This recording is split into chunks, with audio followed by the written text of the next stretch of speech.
Ladies and gentlemen, welcome to session 3, day 3 of the 2024 USAPL Collegiate Nationals here in Atlanta, Georgia.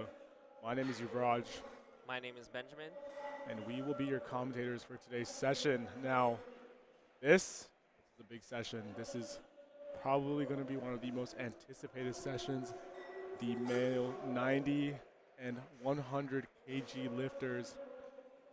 We're going to see some extremely talented lifters out there, massive numbers, and arguably these two weight classes, some of the most competitive up there with 82 and a half in all of powerlifting, honestly. I'm excited. Oh, I'm excited too. We got some heavy hitters out there for sure. Tune in and watch out for today. Most notably, you will see on platform 3 on our second flight, most Kyle White, Georgia's favorite. He is expected to total 742, but I just know something's going to tell me he's going for 800 for sure.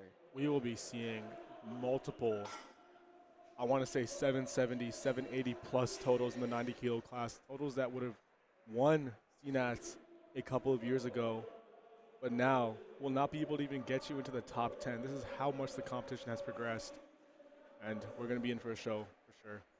A show for sure. Here are the current rankings for Raw men.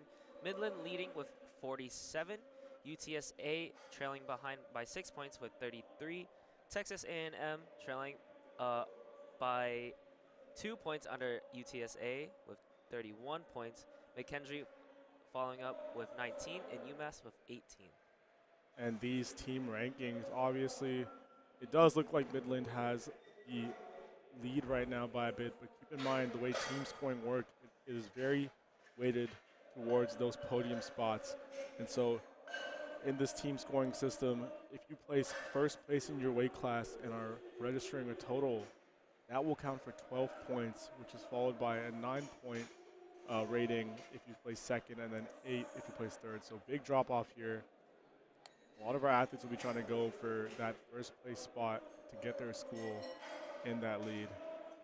And I'm excited. You know, I think Ben and I can relate to this. We hang around a lot of 90 kilo lifters. We know a lot of individuals in the 90 kilo class. One of the most popular classes, I believe, in terms of the lifters you see at the highest stage. And you're about to see some numbers that are ridiculous here as openers. Some ridiculous openers indeed. Some hold on tight. Some lifting is under its way. To start us off on platform 1, we're going to have Thomas McCartney. Platform 2, we're going to have Matthew Sales. Platform 3, Patrick Festa. And then platform 4, Alexander Thielen. All right, it's almost time to start the lifting. Looks like the crowd's excited. We're excited too. Let's get to it.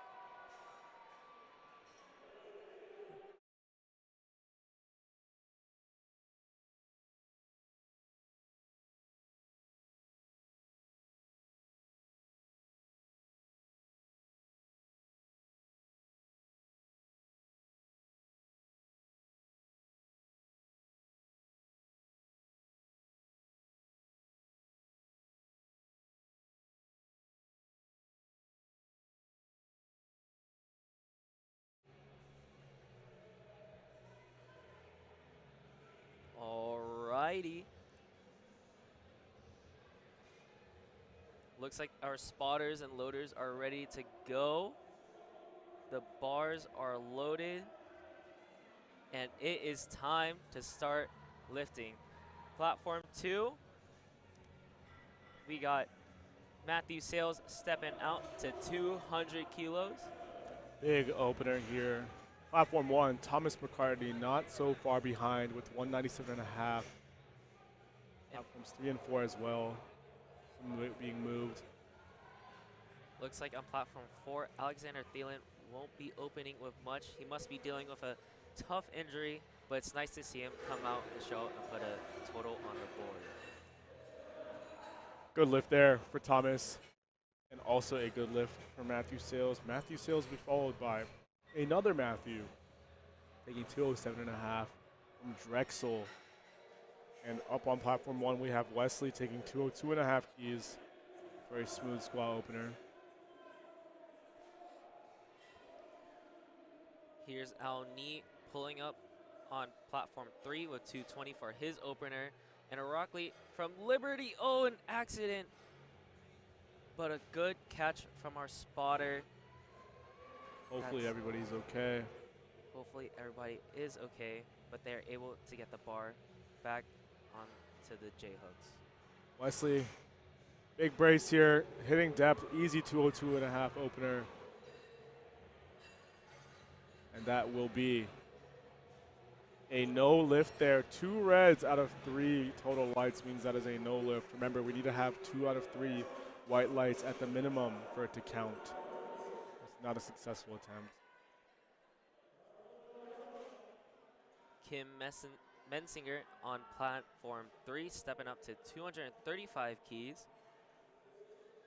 He's going to be representing Texas A&M, a really big team. As you saw, they were 2nd place on the men's raw ranking.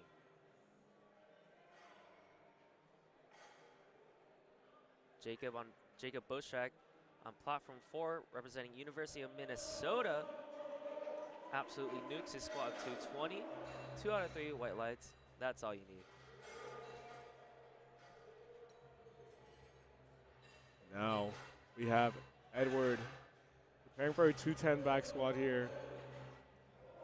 We're going to see a range of sort of strength here on the day. I know a lot of these athletes are coming in with absurdly high qualifying totals, especially in the 90 kilo class. We're looking forward to seeing.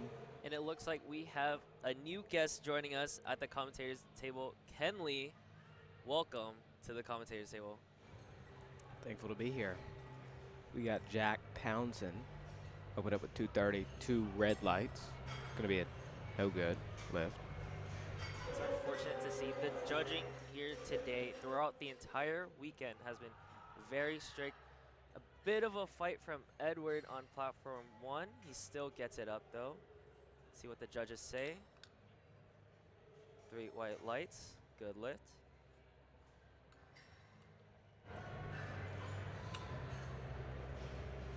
Tyler Matson opened up with 235 on platform 4. Brent here walking out with, I believe, our first squatter with the sides of the combo racks in, going for a massive 242.5 kilo squat. And as you can see, people, as time goes on, the lifts get heavier. So stick around. Easy squat there for Brent. 242.5 kilos as a 90 kilo lifter for an opener is no joke. We are going to see some big 600, mid 600 squats here, potentially 700s.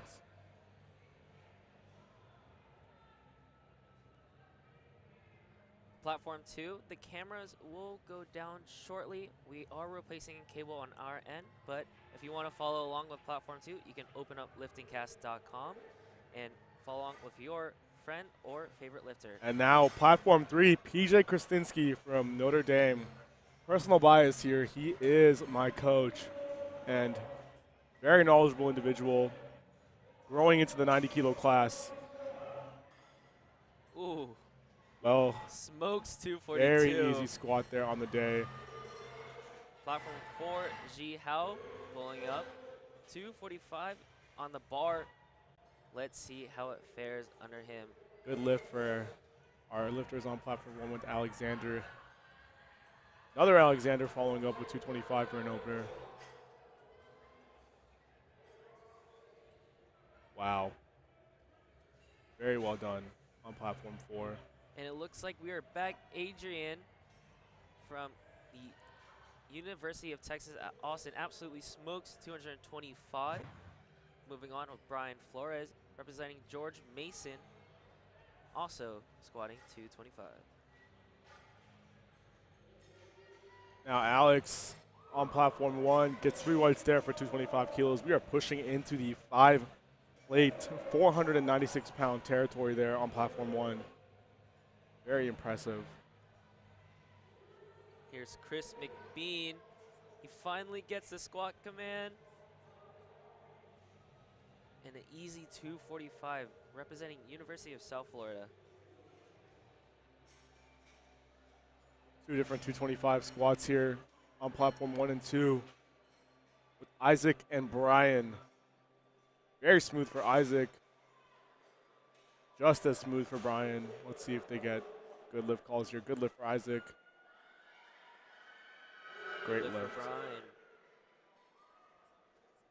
And the energy we can expect to sort of gather here. It is an evening session, so a lot of our audience members might be tired if they've been here from the morning, but I have a feeling the level of competition will make up for it very easily. For sure, for sure. Especially when we get Midland and the Raging Cajuns later down the line. Armando smoking his first squat there on platform 3 rather. Did see Armando training at the local DNA Strength gym a couple of days ago. Very strong squatter. See what he has in store today. And Liam here, 225 as well with a narrower squat stance. Very well done. Here's Andres on platform 2, getting ready with 225. Makes easy work with it. And 247.5. Oh, Spencer loses his balance. That's going to be a no lift. Now, as a reminder to those who are new to the sport, in order to get 3 white lights in the squat, part of that includes squatting the weight in a continuous manner and also achieving depth. Would you mind explaining what depth actually is, Ben? So depth is going to be where the waist goes beyond the top of the knee parallel. That's exactly what the national level referees are going to be looking for. Hip crease, my bad. But the strict judging nonetheless, and it's great to see that it's a green carpet so far across the board with a couple misses, but you know, with this strict judging, I sure hope that it doesn't mess up any of the lifters today. Here's Jarrett Nowak, a part of OSU, about to squat 252.5 on platform 3.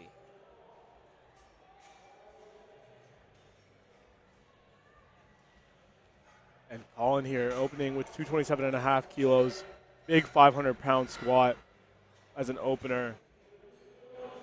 Can expect it to move ridiculously fast.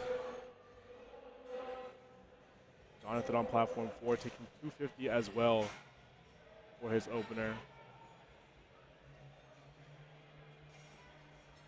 Now, as these openers progress, why don't we go ahead and introduce ourselves a little briefly and what our background to powerlifting might be. Start with you. Right, so I'm Kinley. I'm from Greenville, South Carolina. I'm 5 weeks out from another national meet. I competed at CNETs last year, helped get Gamecock Barbell at the University of South Carolina started, which we had 2 athletes compete here this weekend that I helped make it through their first national meet. One of my athletes just competed at nationals a couple weeks ago, did fairly well, All-American. But how about you guys? I'm Benjamin, and I'm part of GSU Barbell. I am a part of GSU Barbell, but I'm also future vice president of GSU Barbell. I know that. Congratulations. Thank you. My promotion is yet to come, but is in the works. And so far, I have 1 meet under my belt. It was back in December. It was in hopes to qualify for this CNETs. Unfortunately, I did not make it, but I am just as happy to commentate CNETs. Yeah, my name is Yuvi. I am a graduating senior here at Georgia Tech Barbell. I am one of the VPs. I do all the social media for our team. Similar to Ben, looking to qualify this year, but got injured. But still very happy to be part of the process. And Ben and I are actually both 5 weeks out. That is true. 5 weeks out from another meet. So we'll be looking to get our names on the board there. Our get back. Our get back. What was your weight class, by the way? Kenley? I compete in the 82.5 kilo weight class, and I'm also nice. 5 weeks out. I'm very excited Good as luck. everything starts getting heavier. Yeah. There we go. Perfect motivation for us heading into our meet prep. Wonderful. Speaking of which, we are on to seconds already, onto a lot of our platforms. Thomas kicking us off here with 207. And it's funny, Ben mentioned earlier the execution on a lot of these lifts. I think especially with the 90 kilo weight class, some of these athletes have moving into the weight class from 82 perhaps. They have a lot of meet experience under their belt. So execution, the highest standard, controlling everything they possibly can. And I'm glad you mentioned some 82 lifters that are now transitioning to the 90 kilogram weight class. It's going to take some time for them to adjust to their new physical bodies. It's going to change a lot of their dimensions, So hopefully they understand. Looks like we have Tyler Lester, Georgia native for UGA. His opener is going to be 252.5 on platform 2. Wow.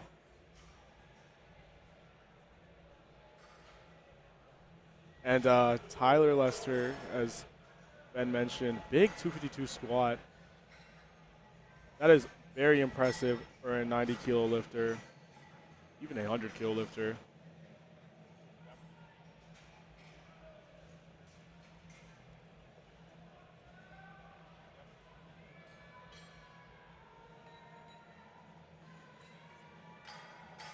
Here's Jacob on platform 4, getting ready to squat 235 for his second attempt. And Kim on platform 3, representing Texas A&M, about to squat 245 kilos. Now, we can't really get a full picture here, only the openers and first squats, but a lot of our athletes here will be trying to potentially secure the qualifying total to compete at the USAPL Raw Nationals competition in Salt Lake City in September. And for some context, the qualifying totals for the 90 and 100 kilo class respectively are 797.5 kilos for the open division in 90 and 825.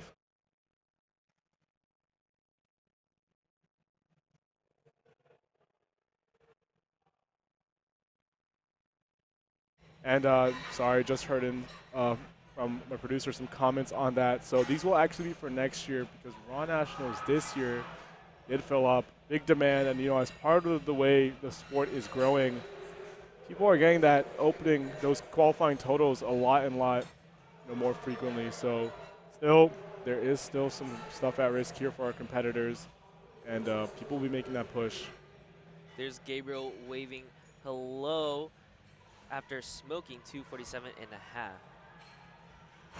We got Dallas Romanowski on platform 4, keeping it conservative, staying at 250. We got a lot of people missing on platform 4 on depth.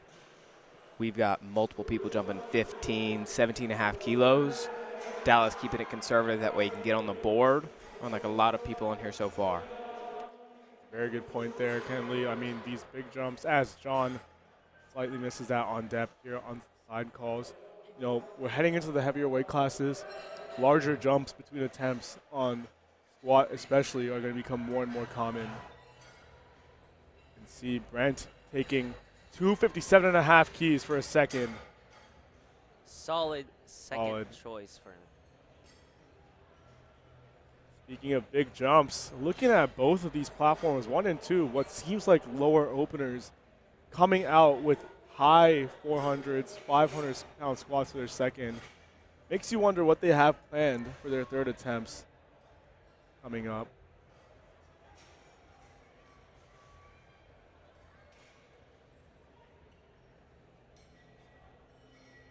And now we see as Alex, as he squats 230 there as a second. And now, Kenley, you've mentioned that you've had some of your athletes go to national level meets. What are you usually looking for when picking attempt selections for your first, second, third squats based on the environment? Right, so obviously, number one, it comes down to their strength level and everything like that. Like, you're going to have percentage-based jumps. And when it comes down to third attempts, it depends on who you're competing against, which is where scouting becomes so vital. Very true. yesterday, for example, it was a lot of more conservative jumps just because, especially on squat, the platform that we were on, they were calling depth super strict, just like you see on platform 4 here. You look at platform 3, you've got no misses on depth. You look at platform 2, it's green all the way down, versus you look at platform 4 and you've got 6 people that have already missed on depth, and we're not even halfway through the second attempts. Very well said. And, you know, again, at this high level of competition, it is up to the athletes to make sure they can perform at the level that the judges are upholding. And here, PJ Krasinski on platform 3, taking 257.5 keys. You're seeing a lot of similar choices in weight selection. And I think that's, when he smokes that for second attempt. Wonder what his top end is. Yeah, you gotta wonder what his top end is, but I want to point out to platform 4's Spencer Knight. You see, he missed 247.5 because he fell off balance, but it went up with speed, though he did take a step forward. Let's see how this 257.5 goes. Wow.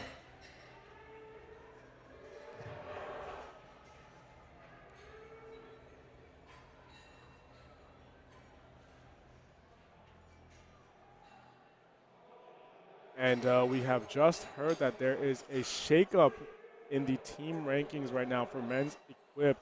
If you were watching the previous session, monster session for Blue Mountain Christian University, and that paid off as they have overtaken both ULL and Texas A&M. So similar to what's going to happen today, you know, a lot of heavy hitters in both the 90 and 100 kilo classes. These men's raw team rankings could flip around. And now, as you mentioned before, you're starting to see athletes who are missing their openers and attempts trying to bounce back. What sort of goes on from a coaching perspective, for example, or handling perspective in terms of how you get the athlete right in their head? What would you say, Kenley? Right, so I can speak on this from both perspectives because at CNAS last year, I actually ended up missing my second attempt on depth. And just like a lot of these athletes, you know, they're still choosing to go up because they want to stay competitive and they have these numbers in their head. Typically what I look at is taking a slightly more conservative jump just to make them feel comfortable with what they're looking at attempting. That way they can go out there and crush it. Like on platform 2, you got Adrian Ogombi that just crushed his second attempt.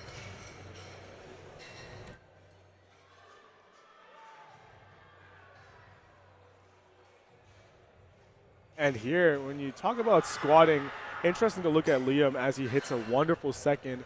His squat, you know, looks visibly different from a lot of the other lifters. And when it comes to powerlifting, you see a lot of different variety in the form and bar position. And Liam, they're opting for more of a narrow, lower bar position where some of our other athletes, Jonathan on platform 4, also a narrow stance. And Jaden here, actually working with him in the warm-up room 2 days ago, looking at him ready to take this squat.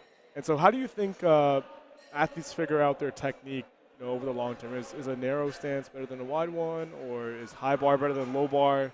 How do you think people figure that out as lifters? It all comes down to what is most comfortable for you, and over time you develop that. When I first started, I had a more narrow stance, just given the background. And coming up now, it's, you know, more medium stance. I wear flats instead of heels. It's just what is most comfortable and what's going to allow you to push the most amount of weight and execute consistently. And then I want to touch up on that. It's going to be a lot of trial and error, right? You're going to look up to a bunch of these influencers and these pro-level athletes. Yeah. And you're going to think, maybe that could work for me. And when you try it out for the first month, yeah, it works. The second month, you don't see that much progress. And that third month, you just end up going straight back to whatever you're comfortable with, just like what Kenley was saying. Very well said. Isaac there with a nice second attempt. You know, not everybody can squat exactly like Russell Orhe. That's what works for him. Russell It might not Orhe, work for David everybody Wilson, else. Like David Wilson is a good one. He has a very wide squat stance. And he even recommends to anybody watching him not to do what he does. Don't do it. It's, yeah. and you look at his athletes, they typically don't use as an extreme as he does. Not at all. His squat width is wider than many sumo deadlifters' stances, which is just saying something. Here, we're heading into some very heavy numbers here. 277.5 keys as a 90-kilo lifter. Now, again, 90 kilos is just that number in terms of that weight class where you often see the highest amount of, I want to say, total weight lifted at that body weight just because of how the human body works and how a lot of people fall into this weight class. And like you said, especially with 82s coming into the 90-kilo weight class, you see some very large lifts here as we head on to our thirds here on platform 1.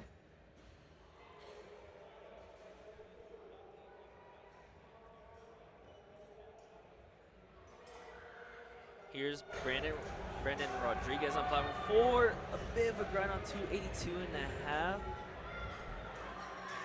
Jacob makes light work of 277.5 keys. It's going to be good lifts on, no lift on platform 3, but a good lift on platform 4. We're back at the top of the charts on platform 4 with third attempts. Orakli Danelia from Liberty. His back is against the wall. He needs this 230 to get into the meet.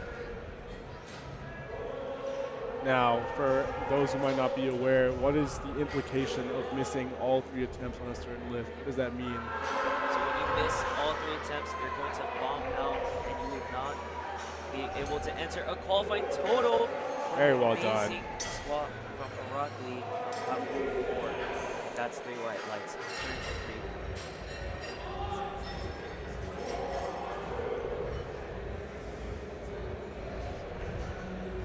And honestly, so during warm-ups for lifts, when I was walking around back there, tensions were high. Now, honestly, it was pretty scary. There are some people who are more relaxed, a little bit more stoic, but I know for someone like Kyle White, he's super serious. He's so locked in. He just doesn't want anything to get in his way. So honestly, I was tiptoeing around him. Oh yeah,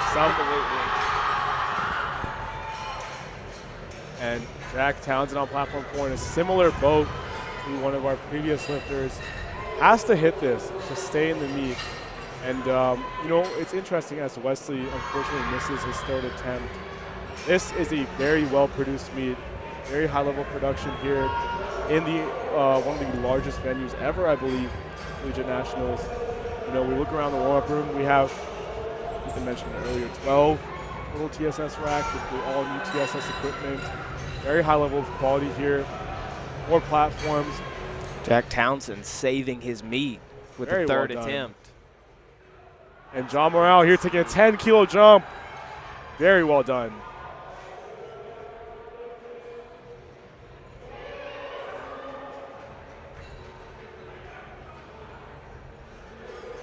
And for those who want to have a supplemental watching this stream and want to keep up with the rankings, you can follow at either scoring.usapl.com, see overall rankings, or you can follow on the LiftingCast online and search up the USA Powerlifting Collegiate Nationals.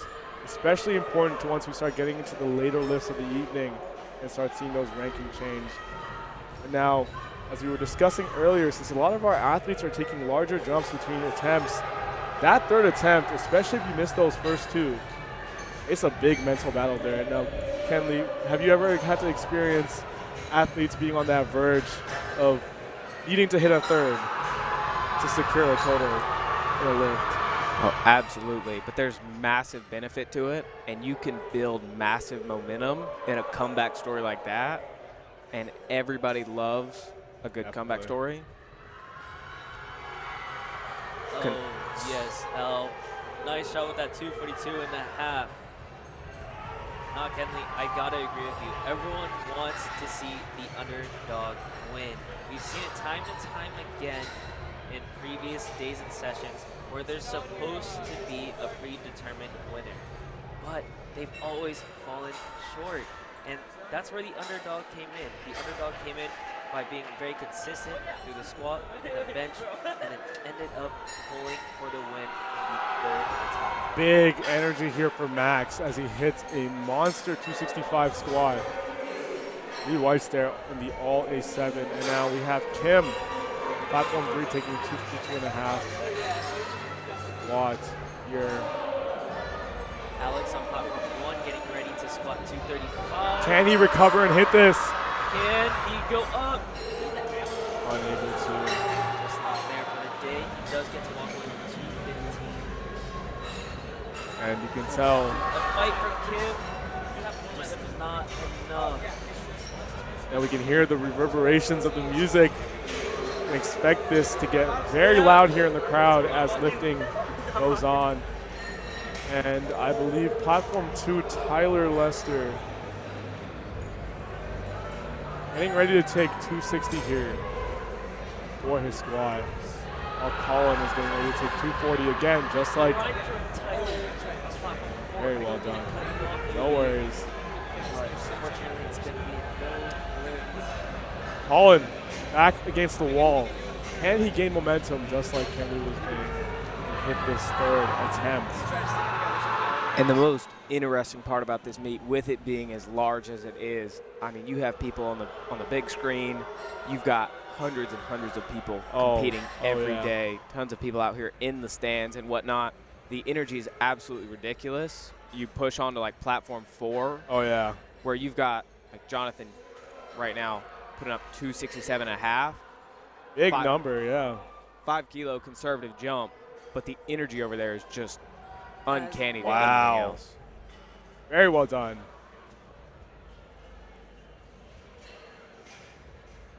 And Brent's getting ready to take 265 here for his third on platform 3.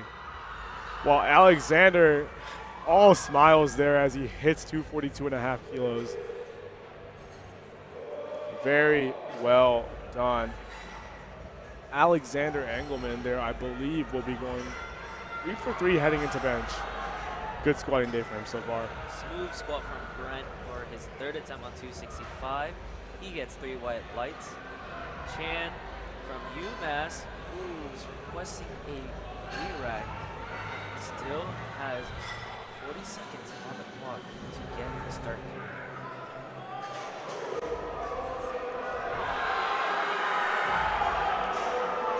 The crowd right now and the energy is absolutely ridiculous. Yeah, I can. This is something feels different compared to the earlier sessions. Like, there's a change in the mood. I think everyone recognizes this is like the class, the session to watch, because there are some lifters in these sessions that have serious potential to break out.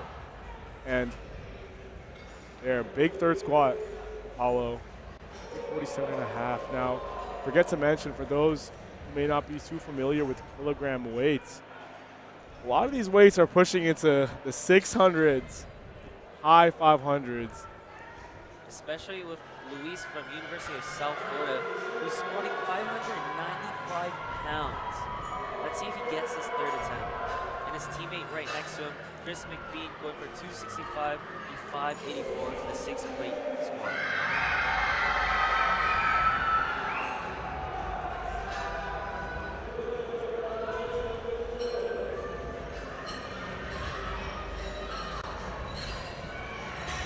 And we just learned that Colin on platform 1 has now just prevented himself from bombing out. He had his lift overturned, so his third squat is successful. And now Liam grinding for that 247. Now, the jury system, very critical in national level competition. And I'm sure, Kenley, have you had experience with overturning any lifts, or have seen it at least? I've been super fortunate that I've been blessed with the jury and just judges in general. And when you train to standard and whatnot and you don't get put in that position, it's nowhere near as stressful. Sure. But in situations like that, it's mandatory. And Spencer Knight on platform 4 with a massive 600-pound squat. Very nice. Blowing it up. With the energy now, when we're going into 90, 100 kilos, it's not like the other days where you've got 67.5 kilo lifters, 75.5 kilo lifters that aren't putting up, 600 pounds, and it's the middle of the flight. Exactly, yeah.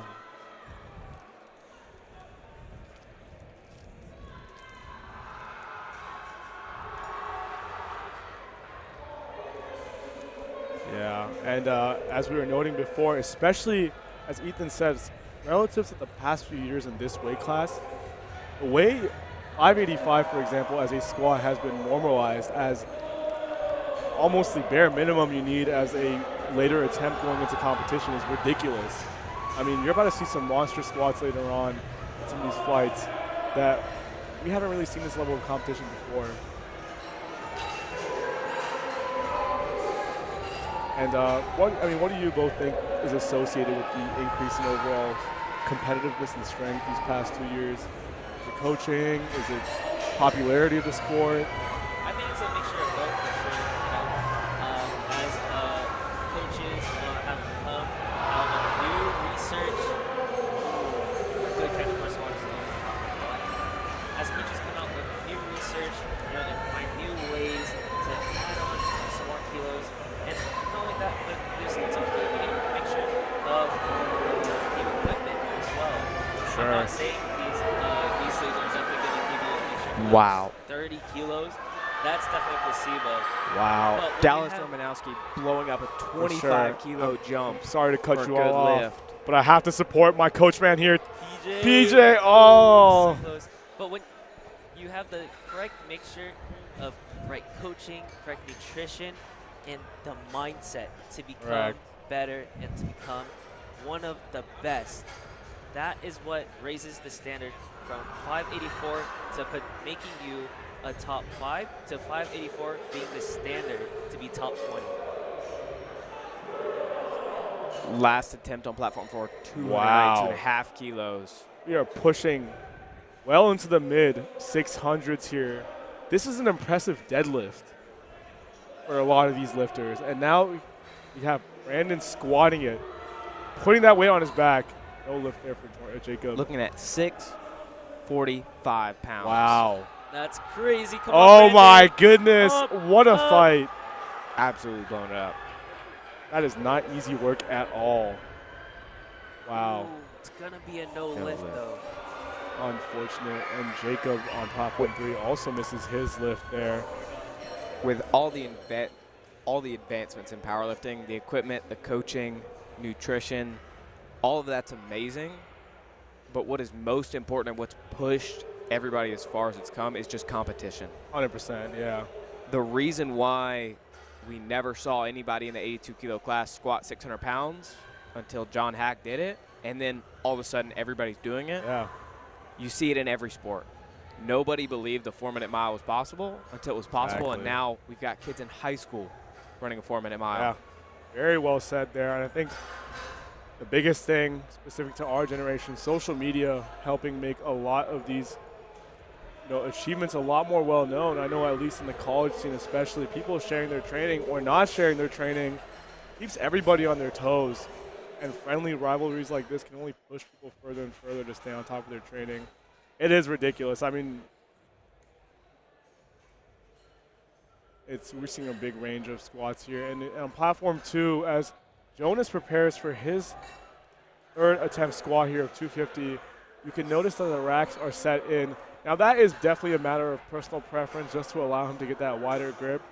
And what are some of the differences you might see with a wide grip on the squat versus a narrower grip in terms of positioning? So it's definitely going to be purely subjective, but it's up to the squatter. Jonas, come on. What a great squat by him. But as I was saying, it's completely subjective. For more of our boxy frame builds, they're going to want to keep their hands a bit wider as it is more comfortable for them. And that's why they need to bring the posts in so they can put their hands outside where the post would usually be. Very, very well explained there. And man, the volume is already getting loud. It's only we're only starting some of our thirds. We're wrapping up some of our thirds here for this first flight. And you can already hear the crowd getting loud here. And, with the 90-kilo class, I mean, again, so many heavy hitters. It's not so much that these athletes are coming from certain schools. Every school has the potential to send a 90-kilo lifter. So again, rankings could really switch up here. And it's going to be ridiculous. I mean, I'm looking at some of the QTs coming into the meet. We have some very close to 800 kilo QTs from a 90 kilo lifter, which is And I'm sure ridiculous. they want to break that 800 mark today, so I cannot wait to see it. Looks like on platform 3, we're already on to our second flight with Demetrius Smith up with 220 for his opener.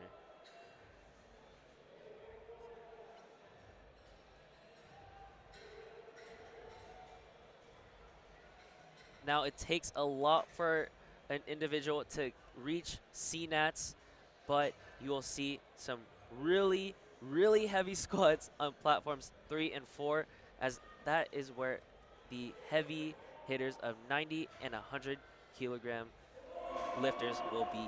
And now, you know, when we're looking at all these lifts, as Kenley and Ben have mentioned, it looks like they're getting more and more absurd by the year. And, you know, you start questioning, you know, whether or not athletes are participating in any other sort of outside sources or assistance for this. But you can rest assured the USAPL is one of the most tightly regulated federations when it comes to drug testing. Last year alone, 86 drug tests were carried out, and these drug tests are not random. They are targeted, and they're usually trying to catch people to make sure the entire platform is clean. There are also out-of-meet testing lists, for example, for the very, very top level. It's good to know that the USAPL is trying to keep the competition fair. And honestly, more of a testament to the genetic freaks we have here in powerlifting nowadays. It's crazy. I mean, we have friends that come in just lifting weights and then suddenly just squat 500 plus their first time. And it's a rare sight to see. And you take a look at platform 4, like Milo, opening up with over 585 pounds, 267.5 kilos. Absolutely massive owners. We're going to see some mid 600 squats, high 600-pound squats. Oh, yeah. Talk about an opener, the difficulty of which, you know, could be related to a weight that you could hit if you were rolling out of bed. And if that is true, then we have athletes in platform 4 hitting 600 pounds, 585-pound ranges like it's nothing.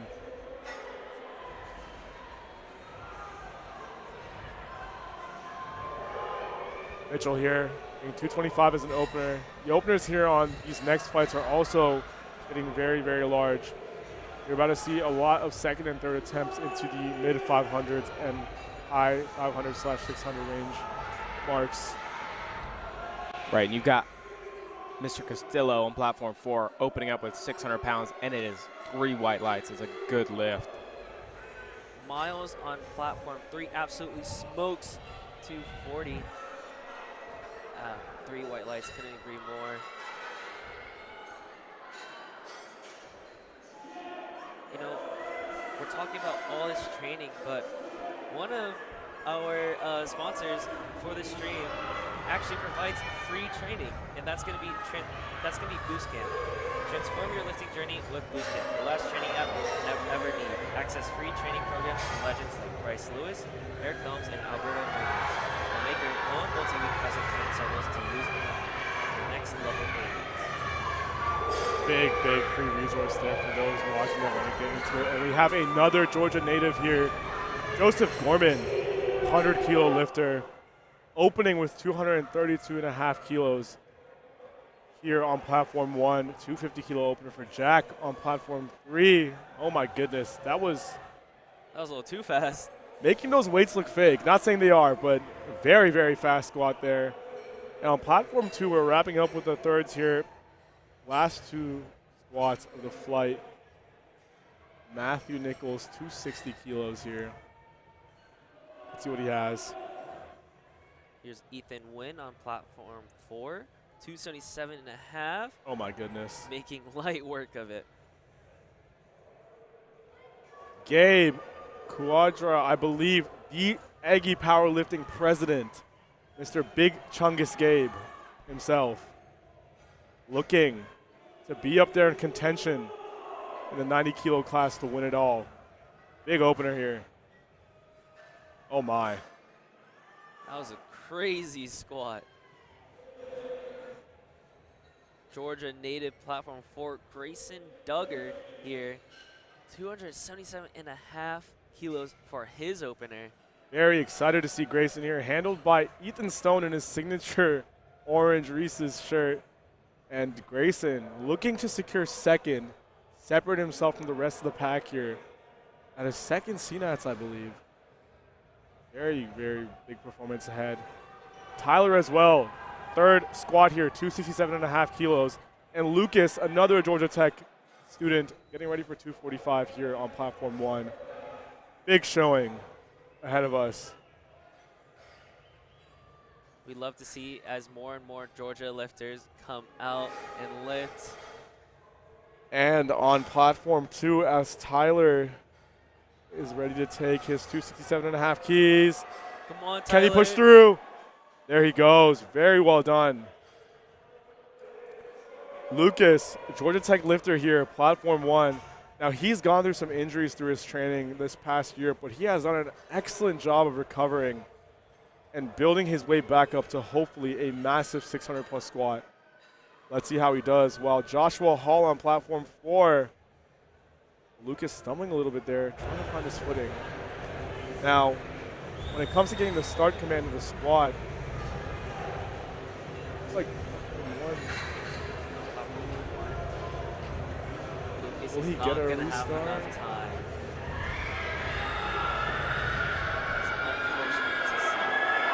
An amazing squat from Joshua on platform 4. 290 looks so easy on his back. And Joshua, it's gonna be no lift there. Unfortunately.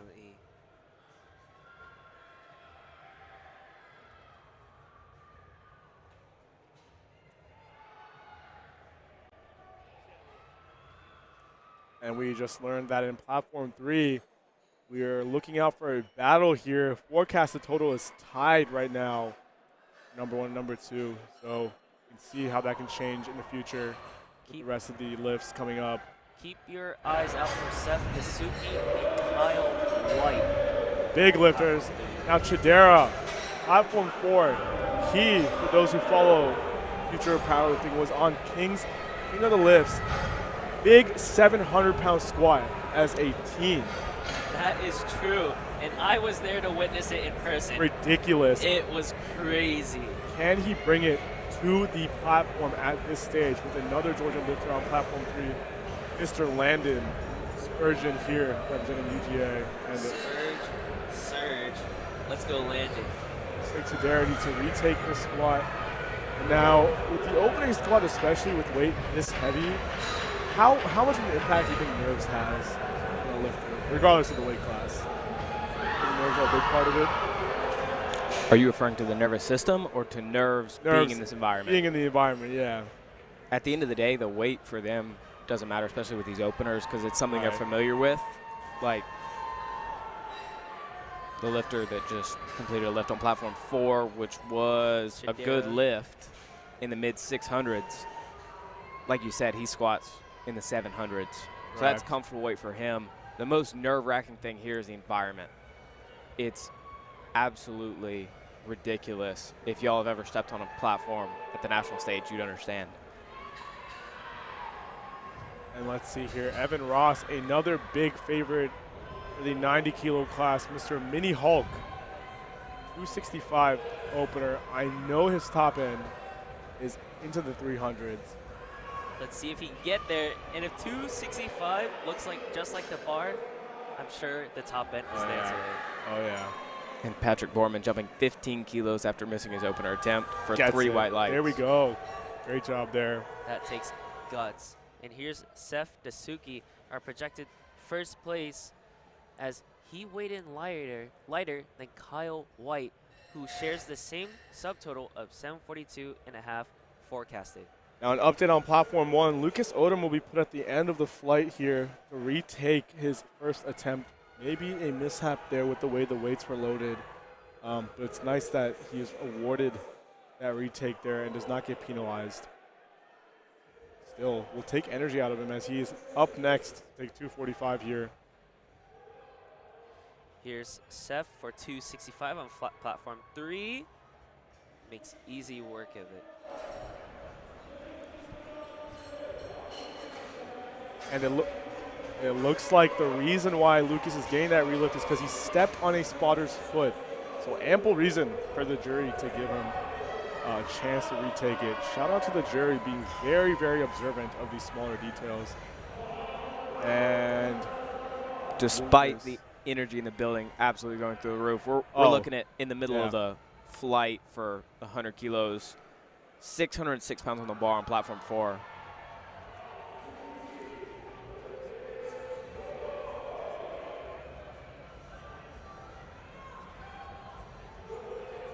fun fact, we have learned that Gino, our beloved announcer here, believes that nighttime music is rap.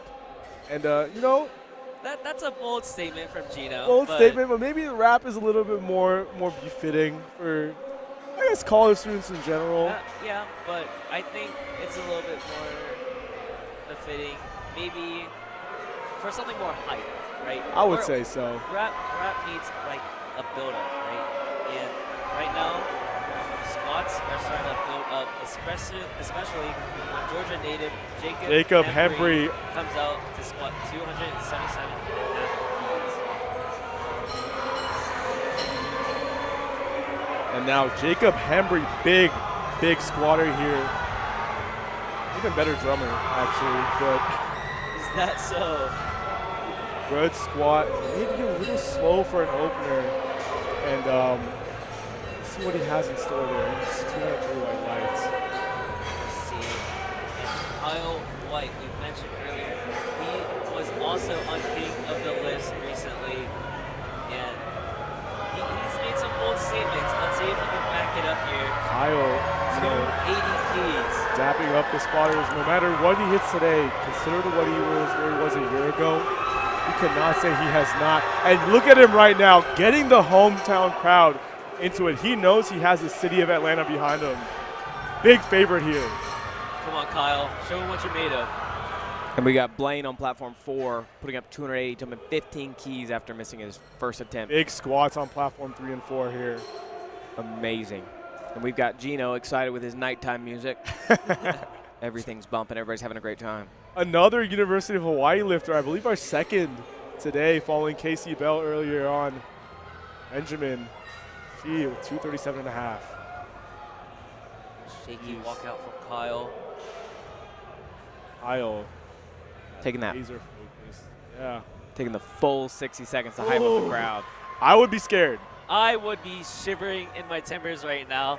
If 280 moves that easily. I see a 310 potentially. Let's see how it goes. Potentially. Listen, he's hit it in training before. Let's see if he can do it again. Sure.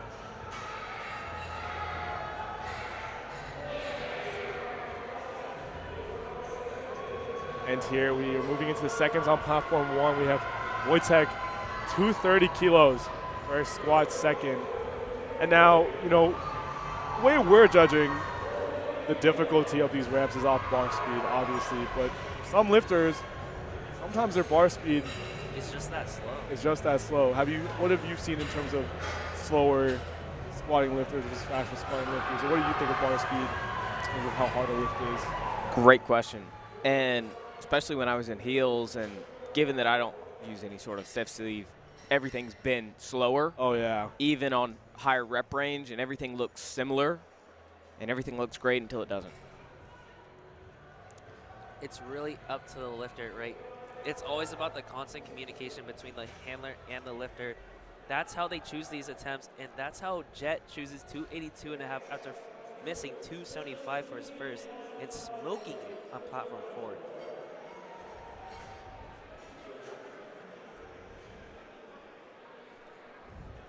We have just learned on platform 2, we have Team Army and Team Navy both having competitive members here in this flight. Pretty friendly rivalry we can look forward to here, especially, you know, the Georgia rivalry as well. You know, I know for sure in some of these flights, multiple heavy hitters from Georgia schools. And in general, I think with just how tight-knit the 90 and 100 kg weight classes are, I know for sure some of these lifters are directly facing their opposition. And we're going to see maybe some chirping even, some friendly chirping.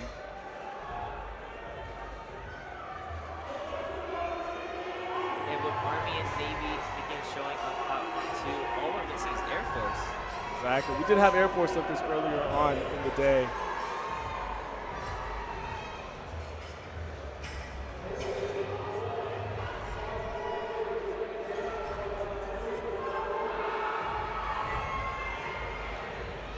Platform 4, these very big squats in for the second attempts here. Ethan Wynn. Ethan Wynn choosing 292.5 for his next jump. Let's see how it goes. We got Man. Will Black Oh, on go platform ahead. 2. Fairly underdog lifter. Very underrated. Very great underrated. bench prep. 245. Ethan Wynn on platform 4 with a great 292.5 lift. Now, the nighttime music is definitely bumping. You can hear that the low bass tones. Maybe not as striking to the ear as the the drums and the horns from earlier on, but definitely changed the mood here. Come on. Very well done. Very well done by Won Cheng Lee on platform 1. Makes good work of 240. Mr. Grayson Duggar, the Jumping. 100 kg of Georgia Tech here. Jumping 15 kilos. Yeah, into 292.5. This is only 7.5 keys below his all-time PR, which was 300, which I saw in training about 2 weeks ago. I really do wonder what he has in store, because I think he's trying to empty the tank potentially and get a very high total and go for placement. Let's see what he has. And Let's when- see how good this trooper has treated him, actually. 292.5. Good second there from Miles on platform 3. Well done, Doug. Well done.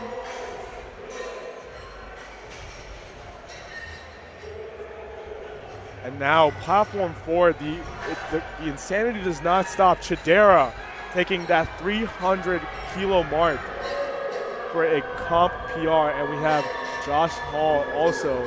Now Josh Hall, very, very competitive in the 90 kilo weight class last year. I believe placed second to maybe Hayden Willis. I would have to check that. But he moved up a weight class, and man, oh man, has that benefited him in all 3 lifts. It has. And after missing to 90, he decided to take 307.5 for his second attempt. Yeah. That'll be an impressive battle to watch, because they have their very own individual talents, For sure. with Joshua being incredibly good at deadlift and the lifter currently on platform 4 being significantly better on bench. That is a good second to me, it looks like. Chidera is known to be able to grind out a squat, but it is red lights there. No lift, unfortunately. The judging on platform 4 has been very strict. And you've got Joshua Hall jumping 17.5 kilos after missing his first attempt, just trying to stay alive, going into squat and bench in the subtotal. That way he can win it all on deadlift. Sure. Yeah, he has a ridiculous pull on him. Those arms are no joke when it comes to leverage.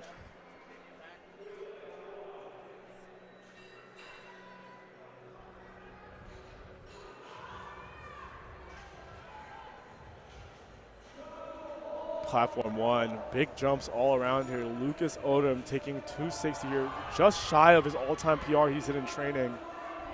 Lucas, again, we're rooting for you, having to take that opener once more. Big squats all around, 262.5 for platform 3 by Jack. And 307 for Josh Hall. Come on, Josh. Wow, that looked undeniable from our angle. Let's see what the judges say. They got a better look. He liked it. Oh, yeah. And he's thanking the crowd and the judges after that one. Now, what adjustments do you make as a handler to tell your athlete in order to hit that extra inch or half inch of depth when you get those red lights for depth? How do you change that up on the fly? That's a great question.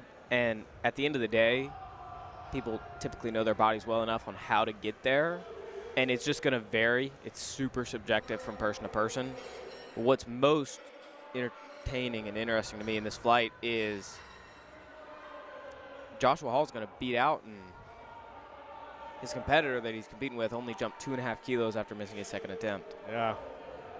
And that battle is going to be big. I mean, Am I seeing that correctly?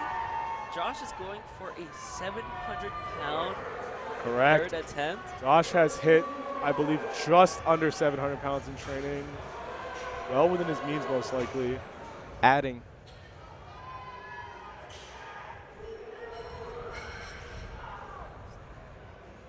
And we have just learned that Kyle White putting in that 300.5. We've got Man. 2 lifters opting in for chips and chipping records, with Kyle White chipping by half a kilo for 300.5 kilos, and Josh Hall chipping half a kilo for 320.5 kilos. And we have Seth capping out our second squats here in Platform 1. Now Seth, rest assured, while he might not be on the big platforms, creeping into that top 10 already on forecast, got that chip on his shoulder, wants to prove that he belongs up there. And just keep in mind, the way the lifters are assigned to these platforms is based on incoming QT. Now that doesn't mean lifters haven't made significant progress. We have some lifters put on a separate platform who might have made amazing gains in these past few months, and you never really know. Will Seth be able to prove that here? Can he hang with the big dogs? Let's see it, Seth. Speaking of the big dogs, we have Landon Spurgeon from UGA going for 277.5 keys on Platform 3. And we're pushing into third attempts on Platform 4, and the energy is absolutely contagious. Oh, yeah. Oh, yeah. Unfortunate for Landon, he lost balance at the top of his squat and had to take a step back.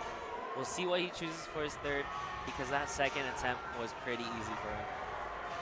Isaiah Coleman here in the, I believe the red and black GBT singlet, the only second GBT singlet I've seen this entire meet, actually. 240 light work there. I think he has another 20 keys in him, maybe, based on that confidence.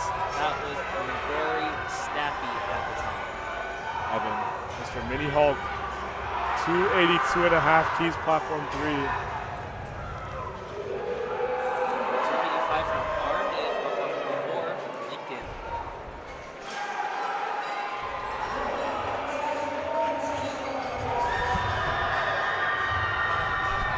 And we're moving into our thirds here. The energy is shifting here on Platform 1 as Vortex kicked it off with 235 for his third attempt. On Platform 4, the energy is booming. We've got Milo jumping 5 keys to hit 290. People are definitely gonna make some questionable jumps here, as they really want to edge into the top 5 or maybe even the top 10 placings and get points for their team. Wojtek here with an amazing grind, pushing through. Oh my goodness. On Platform 3, Andrew Kane jumping 25 kilos for a second attempt and absolutely blowing it up. Wonderful call there by the handler for Wojtek. A great squat from Milo, but just called for depth, unfortunately. Ben, representing Hawaii on Platform 2, 250 kilograms. Big squat, let's see him. Oh, very well done for a second. Barely any of the sticking point there. And Seth Dasuki, once more, that reigning favorite, big 20-kilo jump. Taking 285 as a second attempt is ridiculous. Up Cole, and he's not able to get it. Seeing massive jumps on Platform 3. Now, with bigger jumps, you got to have that bigger confidence. And I think, obviously, a lot of these lifters, so much training data, competing over and over and over again. These big jumps might look risky to us, but I'm sure very calculated here. Seth executing on 285. Seth absolutely needed that. He's going to need every kilo here if he wants to hit that forecasted total and stay in first. Bam here, custom Oregon singlet, very well done for 252, and Trenton also getting 240 on his third attempt. These squats are ridiculous. I mean, talk about setting a lifetime goal when you start powerlifting to squat 230, and you hit it, and then you see people at 90 squatting 600, mid-sixes, 700s now. Right. It's Jet insane. on Platform 4, absolutely blowing up 297.5 kilos. Wow. That's 655 pounds. A grinder from Jacob Hembry, Georgia local. He gets it up though. Jumping 10 kilos, fairly conservative. 3 white lights, great call. And yes, platform 3 is going to be big. Have your eyes on Kyle White coming for that collegiate squat record. Now, Kyle, talk about confidence. On a second attempt, On a jumping second. 20.5 kilos. Kyle is, you talk about people that have aura and energy, and you know they want to give their all to the sport. Kyle is one of those people to look up to. He is, you'll see it right here. And again, just barely 20 years old. Previous best is 295 in comp. And Grayson Duggar, can he fight through? Come on, Grayson. Ethan is ecstatic. You Let's can go. see him. Here comes Kyle. Amazing work, Grayson. Good job. Every single squatter motor. Kyle absolutely needs this squat. Eyes on platform 3. The energy in the building is booming right now. Kyle, we need to see everything right here, Kyle. Come on. With in the J's. Let's see it. 2 Kyle eats, over breathes, 667-pound squats. and sleeves Yeah. powerlifting. Right. He's wanted this so bad for so long. And he's here to show everyone who he is. Come on, Kyle. Let's go. Oh, my God. An easy squat for him. Kyle. Has plenty in the tank. Plenty in the that's- and he know, yeah. he This is said his city. He's going to get it. This is his city. Come on. This is his city, and He he's going to knows. make it his state as well. And Blaine fighting for 300 on platform 4. Oh my goodness. It's as if lifters are going blow for blow right now. No number here that you see is safe in terms of being away from the crowd. There's someone here that can hit it on the platform. Even after missing his open Yeah, attempt. ridiculous. Talk about bouncing back. On platform 4, jumping Yeah. from 300 to 302.5 after missing it in the second attempt. Chidera, very talented squatter. He just needs to execute this, hit this to depth, and he will. Someone called Gino over because this is the number of the beast. 6, 6, 6. Let's see it, Chidera. Thirds all around, all 4 platforms. This is what we're talking about. Good squat from Mitchell. A grinder from Chidera, but he Great gets it squat up. for Chidera and Liam. And can Ricardo come through? Come on, Ricardo. Amazing. All 4 platforms simultaneously hitting their 3rd attempts. And all good lifts. This Let is the us energy go. that we're talking about. If you don't like this, you don't like USA Powerlifting. You Take don't your- like powerlifting You don't like at your all. powerlifting at all. Yeah, that's insane. Seeing those thirds move like that. Perfect calls by the handlers too. Of course, exceptional, perfect calls. Here's Ethan Wood coming up to 305 kilos, getting ready to squat that on his back. Cole walking now 260 here on platform 1. Now, don't count platform 1 out, even though it's not the bigger platform. Wow, Ethan. Still, big squats all around. But no lift from Ethan, though, unfortunately. Joshua Hall coming in, platform 4. Oh Squat my record. goodness. Is that a 15-kilo jump? That Is that correct? It's not. no, It's a that's 13. That's 13. 13. I can't mental It's that. been a long day for us. It yes, has. But 13, 700. He's going for 706. Let Let's me see it. correct myself. 706. Wow. Joey on platform 1 for KSU. 260 would be a big meet PR. Can he execute? Joey, come on. Very well done, Joey. Joey, we are so back. Let's go. And Josue on platform 2. 237.5 keys here. Massive energy on platform 4 as Josh Hall steps Yeah. into attempt. Josh Over Hall. 700 pounds. Josh Hall is someone who has been known for giving it his all for his team, doing it all for his team, contributing a lot to that energy at the University of Houston. I'm sure he's getting all that energy back right now. And Josh Hall, despite being a long femored lifter, putting up this much weight in the squat. I mean, leverages don't matter anymore. This is grit. Pure strength Oh my from goodness. Josh. New American record. Ugh. 4. There goes that man. He said, "That's mine." That's mine. Well deserved. Amazing work there. Lucas Odom, 272.5 keys. He is taking the 601-pound squat here. He has been dreaming of this for a very long time. Injuries took him back. Retaking the opener took him back. Can he hit this? Come on, Lucas. Sinking it. Let's go, Lucas. Lucas Odom, I swear, if you do not stop hitting PRs at RPE 7, please, He's known please. to sandbag, ladies and gents. Very but well done. That is what he's done. But he's come to perform.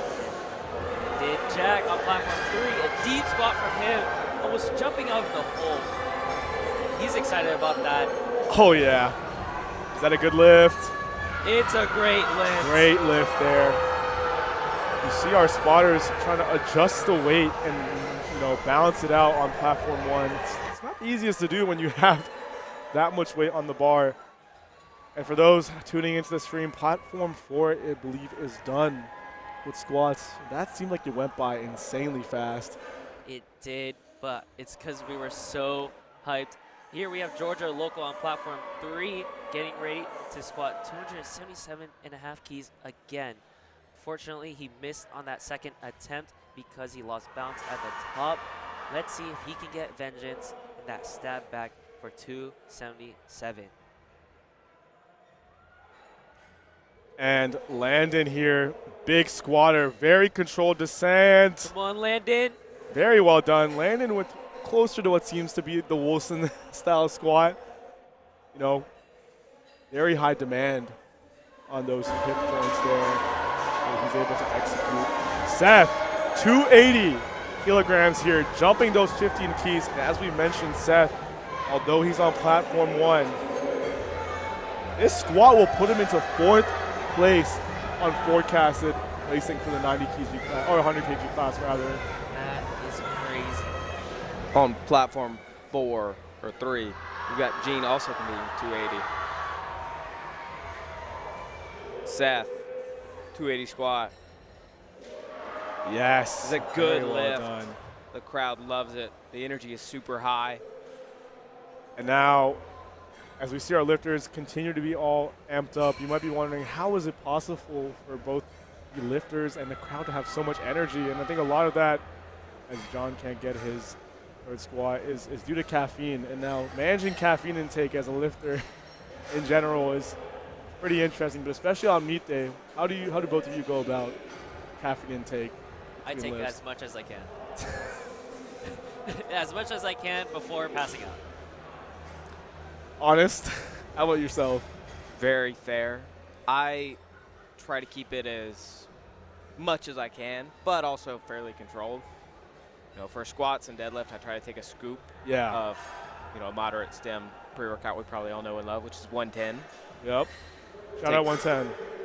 And Kevin's here. He's having a great time hyping everybody up, and he's iconic in USAPL here. Definitely. Dill pickle lemonade. Sold out very quickly here at But CNATS. I try to push 1 on squat, 1 on deadlift, and a half on bench. Very well said. Gabe, oh, not able to put that up. Only losing 5 kilos in squats, so still ground to cover. He has a big bench as well based on his training, or at least what he shows. I know he's one of the lifters who loves to gatekeep his training, as you will. Now, gatekeeping training, what do you all think about that? I think it adds up to the little bit of the friendly competition here in powerlifting.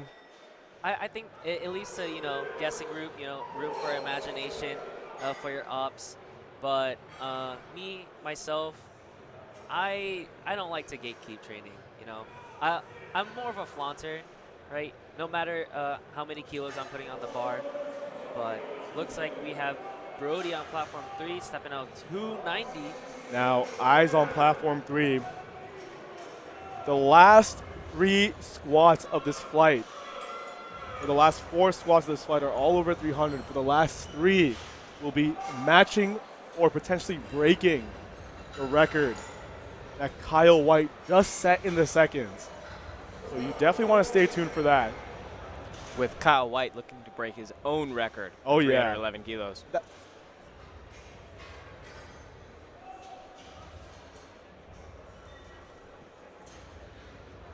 Yeah, this is insane. I mean, again, competition, right? Like, a lot of these lifters, we don't even know what they've hit in training. Kyle, for example, we've seen him hit 310. Not the easiest, but to have the guts to say, I'm here in this moment, and a lot of our lifters here embracing the moment to say, I'm going to go, you know, pound for pound and take that American record. I think it's very, very admirable. It's crazy. And it's hard to comprehend because obviously these numbers are, it's hard to contextualize when you think about it. It's hard to grasp, really. But But come on, Seth, 300 keys there. every single lifter today is going to need every single kilo that they can get. And looks like Kyle's going to bring 101% as he's going to go 1 kilo over his personal best in gym. Jacob here, 262.5 keys unfortunately does not go, but here we go. Evan Ross. Evan Ross, looking to tie the Mr. American Mini record. Hulk. Now, I believe because Evan Ross weighs less than Kyle White, you know, if this was the only attempt of squat left, would that record be his, or would it still just be a match because he weighs less? It would be a match. It would be a match. However, still impressive. Slightly lower body weight. Now, a lot of our lifters in this class just barely under 90 keys, probably because they train closer to 92, 93 kilograms, cutting into the meat. But still, it looks like here, Evan, it looks like LiftingCast says Evan is taking 300. Not to keep your eyes on platform 2, Will Black squatting 270 kilos Let's go. as And a 90 kg lifter on platform 2. that was a good lift. Great As lift. White Let's go. feet. Nicholas coming in squatting 280 on platform 2.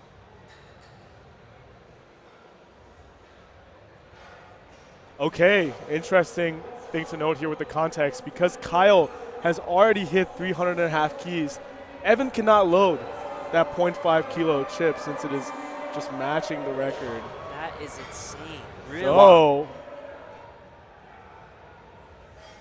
and he couldn't know because it was on a separate platform, I believe. So, They were all on platform 3. Kyle White or I is on believe they were all on platform platform 3. But regardless, let's see how this changes it up. Will they still let him take it, or does Evan have to be forced to take 302.5 keys? Evan can take 301. He can take 301. And now Evan has hit 300 in training, I believe, as his heaviest squat. Doing it in the gym is one thing. Can you do it, excuse me, in front of every single person here watching at Nationals and these judges? The most interesting thing about Nationals in an event like this, it's absolutely massive. Hundreds of people here.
feather touch or soft touch pattern, earlier before this session. But, starting this session onwards, we might see more of a sinking pattern in the bench press. Ultimately comes down to preference, but what might be advantages or disadvantages? At the end of the day, it comes down to the build. And with 90 and 100 kilo weight classes, it can go either way just depending on height. And the major benefit of sinking is how big of a boost it can get you off your chest. Yeah, that spring effect for sure. But with the feather touch, you can hold on to that tension, and it also helps you decrease your range of motion. But once again, the judges are gonna have to lean in a little bit and make sure that the bar is making contact with your chest. Right. Again, that touch point, that pause, I think judges have been very, very fair with upholding that command this past weekend. Obviously some longer pause commands, but I'm most definitely sure it's judges still see emotion. So, as Kenley mentioned, getting to a very high standard, very important. The largest benefit of soft touch bench is being able to slow down and keep tension on the bar so that you can get a quicker press command, opposed to sinking where you have this bobbling motion which keeps you from getting a press command. With Jacob, soft touching bench, 170 kilos on platform 4 for an easy opener. 170 for an opener is insane. That is a deadlift opener for a lot of our lighter weight classes. And looking at the 100 kilo class on platform 4 in the first flight here, we've got a lot of people coming in 3, 4, 5 kilos underweight, 94, 95 kilos, even as low as 91.6 kilos. Wow.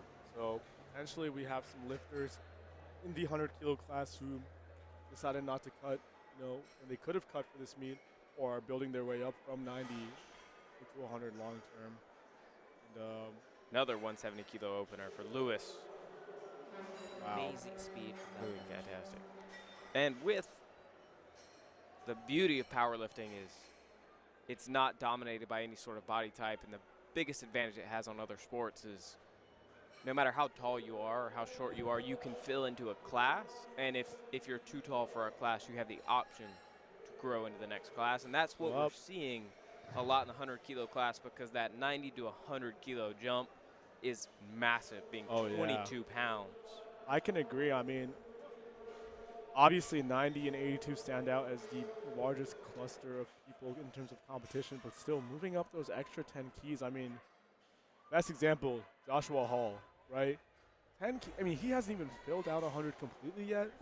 And bros, squat, deadlift, and bench all went up.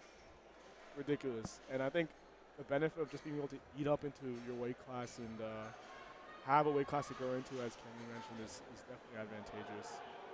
Looks like we're underway with bench on platform 2, and in a couple seconds, platform 3 will start bench as well.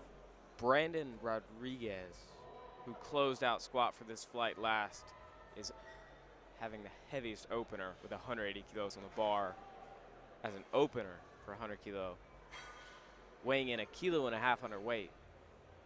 Plenty of room. Plenty of room, and just shy of that 400 mark, but making excellent work of 180.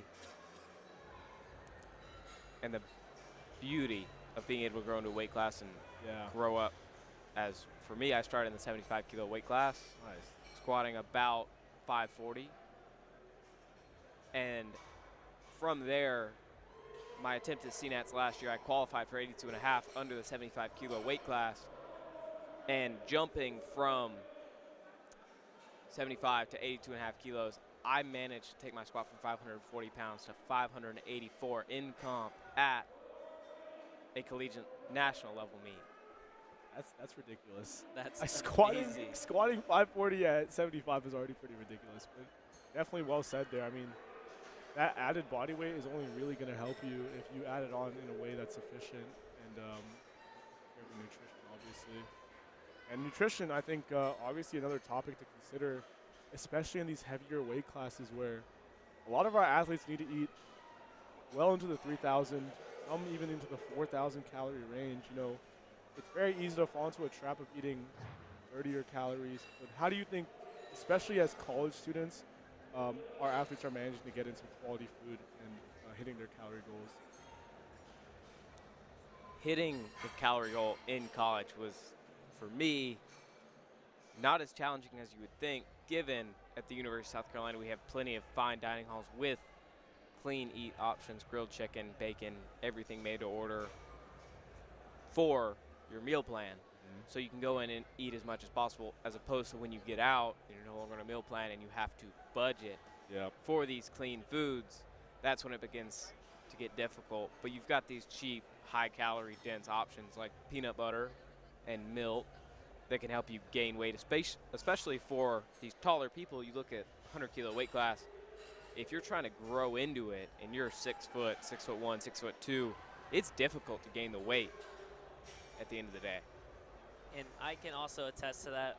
When I was a freshman, living in the dorms, you know, it was tough for me to hold back when I'm walking past all these delicious, you know, fried foods, but my eyes were set on those chicken breasts, you know, and trying to make sure I'm eating white rice. And in some cases, I've had friends and I've seen people bring in scales into the dining hall.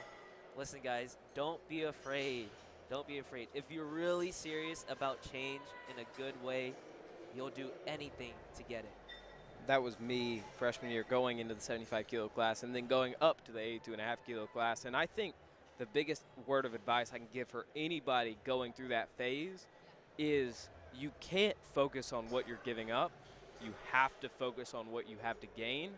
Because if you focus on what you're giving up, you know, those brownies, those cupcakes, the fried food, and that's all you think about it, you will start to crave it and you will fall into those temptations every time.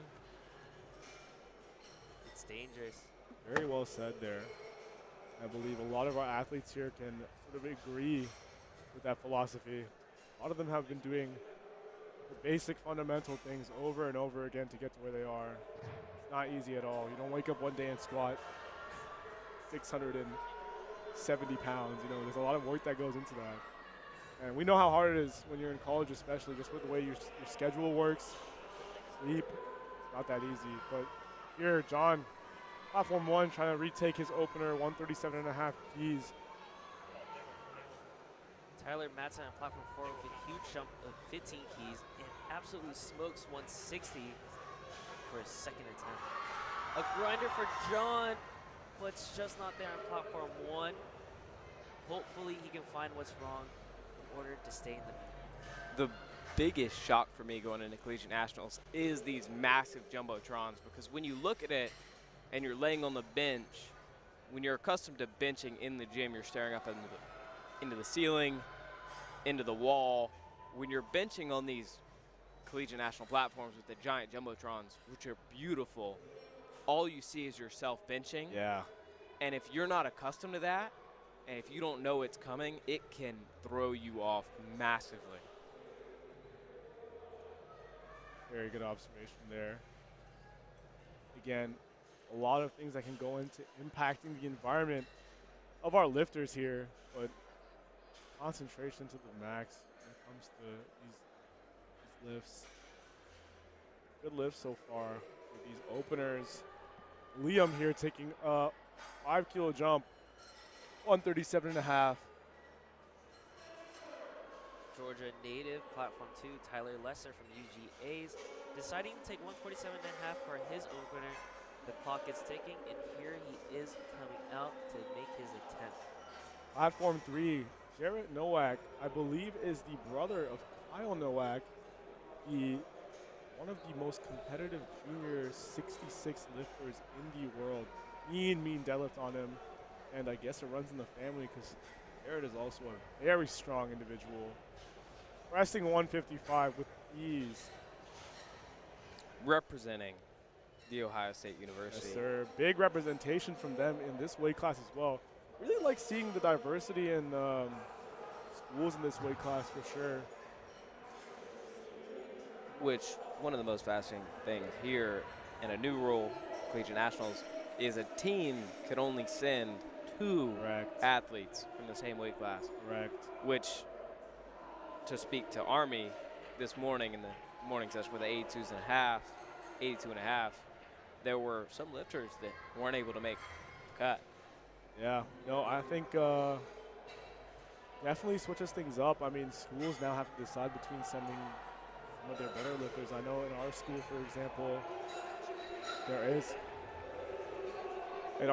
example, there is sort of that interplay between, now that they know only 2 spots are available for a certain class, lifters might have to move up or down a spot, or move up or down a weight class rather to make a CNAT spot. But I think it makes it all the more competitive because now schools have to send their 2 best lifters for weight class, and it only brings the competition up. And as you've seen today, really paid off. We had an amazing battle for those tuning in just now on platform 3, especially when it came down to squats. I can actually attest to that. I've heard through the grapevine, Bryce Hale decided to bulk up to the 110s from the 100s so he can make some room for his fellow teammates. That is an admirable What a move. class act there by, I believe, one of the UK presidents. He is the UJ president. Well done there. Would love to see the collegiate scene really coming into its own, man. I just, even though I'm relatively new to the sport, I think it's amazing that powerlifting is blowing up like this. Getting into the mainstream, you're seeing media outlets like ESPN starting to post powerlifters hitting crazy numbers, and obviously this only pushes people to be more competitive and on their training. And as a result, everybody's dialed in. Big numbers are bound to be shown.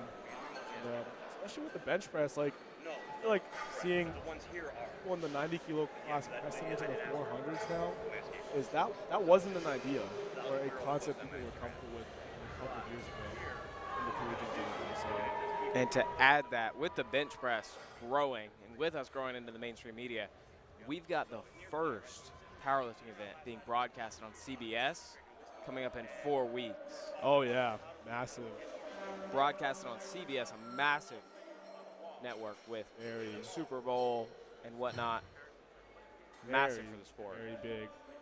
I think powerlifting in these next 2-3 years, the trajectory is going to be insane. I mean, just the way it's been growing through social media in terms of who's getting into it, at what age they're getting into it. And obviously, the more and more people know about powerlifting, you're just going to see such a higher level of competition here.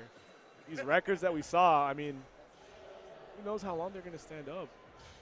I mean, exactly. Just like the 2013 record that was held by last session, or that was easily shattered last session, I believe. And it was crazy. It was a sight to see Xavier Herod go for 940 kilos.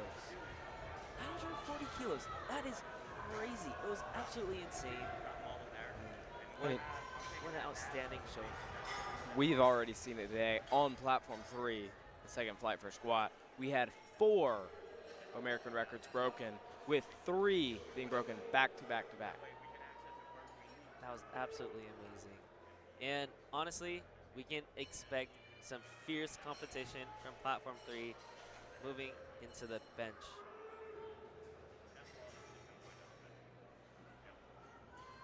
Jacob, the 180 kilos, second attempt, moving easy.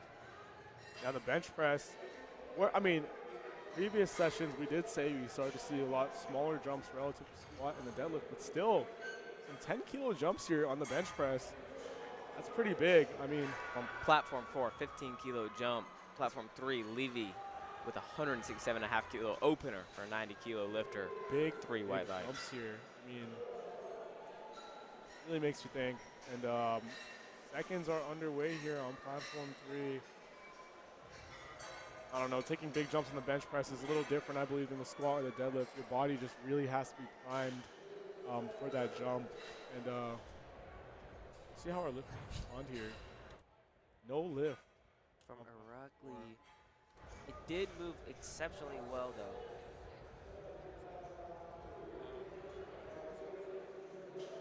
Here's Dawson Stebbins on platform 2, going for 142.5 for his second attempt.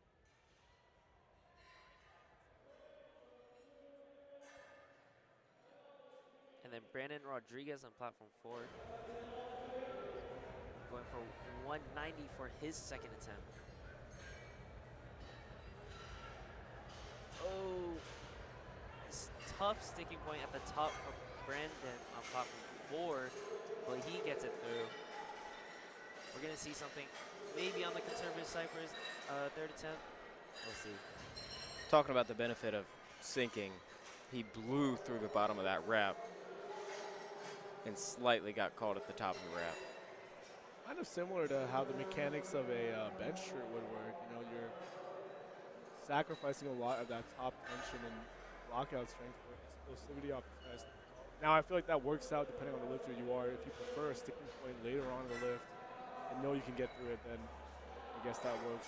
For a lot of these softer touch benches here, you'll see a lot more of that mid-range or near the beginning sticking point, especially if they have a super wide grip and they have to hold on to tension. You know, grip width is another thing. Just because you got long arms and you want to minimize your range of motion does not mean that is the strongest position for you. I know I've tried a wider grip, especially with my shoulder injuries. Closer grip has been more advantageous. I know as people go up in weight classes, as Ethan was mentioning, closer grip has worked for him. What are your thoughts on that with the bench press? At the end of the day, it's subjective, and you're going to fall into what is strongest for you in your training previously. So for me, I have a fairly narrower bench, and that's just what works for me. Here's PJ on platform 3 representing Notre Dame, going 152.5 for his second attempt. Absolutely smokes it.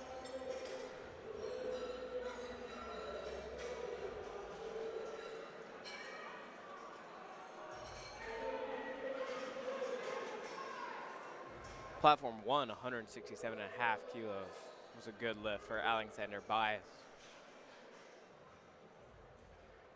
Here's Chan of UMass going for 157.5 for his final bench attempt today. A very, very conservative 2.5 key jump. And now we can bring up some of the previous records in each of the lifts for context in terms of where these lifts sort of stand. And now for the 90 kilo class, an astounding bench press here, 205.5 kilos is the current collegiate record. And this was set 3 years ago. If we look on platform 1, we got John Morale trying to stay alive after missing his first and second attempt at 137.5 kilos. Big lift here. Can he stay in the game, John? Now, this is going to be tough for him after missing his first and second. It's supposed to be an easy attempt for him. Can he dial in? Come on. Strong press. Come on. Unfortunate. Now, as an athlete, how do you sort of tackle bombing out at a powerlifting competition, especially at this stage? Well, first off, all you can think about is how you just let yourself down and you let all those months of training feel like it went to waste. But it didn't. It did not go to waste. Instead, you should stick around for the deadlift attempt and keep on showing up. Well, the biggest thing here, especially for people that aren't as competitive, is experiencing a national stage, because if you're not familiar with it, it will rattle you the first time you get out here. As we've seen today, what should have been easy lifts not be completed because partially stricter judging, the atmosphere, everything like that. Absolutely. I love the way you said that, you know. For a first timer, it's just like the advice I give for those who are going through their first ever meet as well. Just have fun. Take in the environment, take in everything that you can, and learn from it. For sure. I think generally good advice from both of you. Just taking experiences as they come.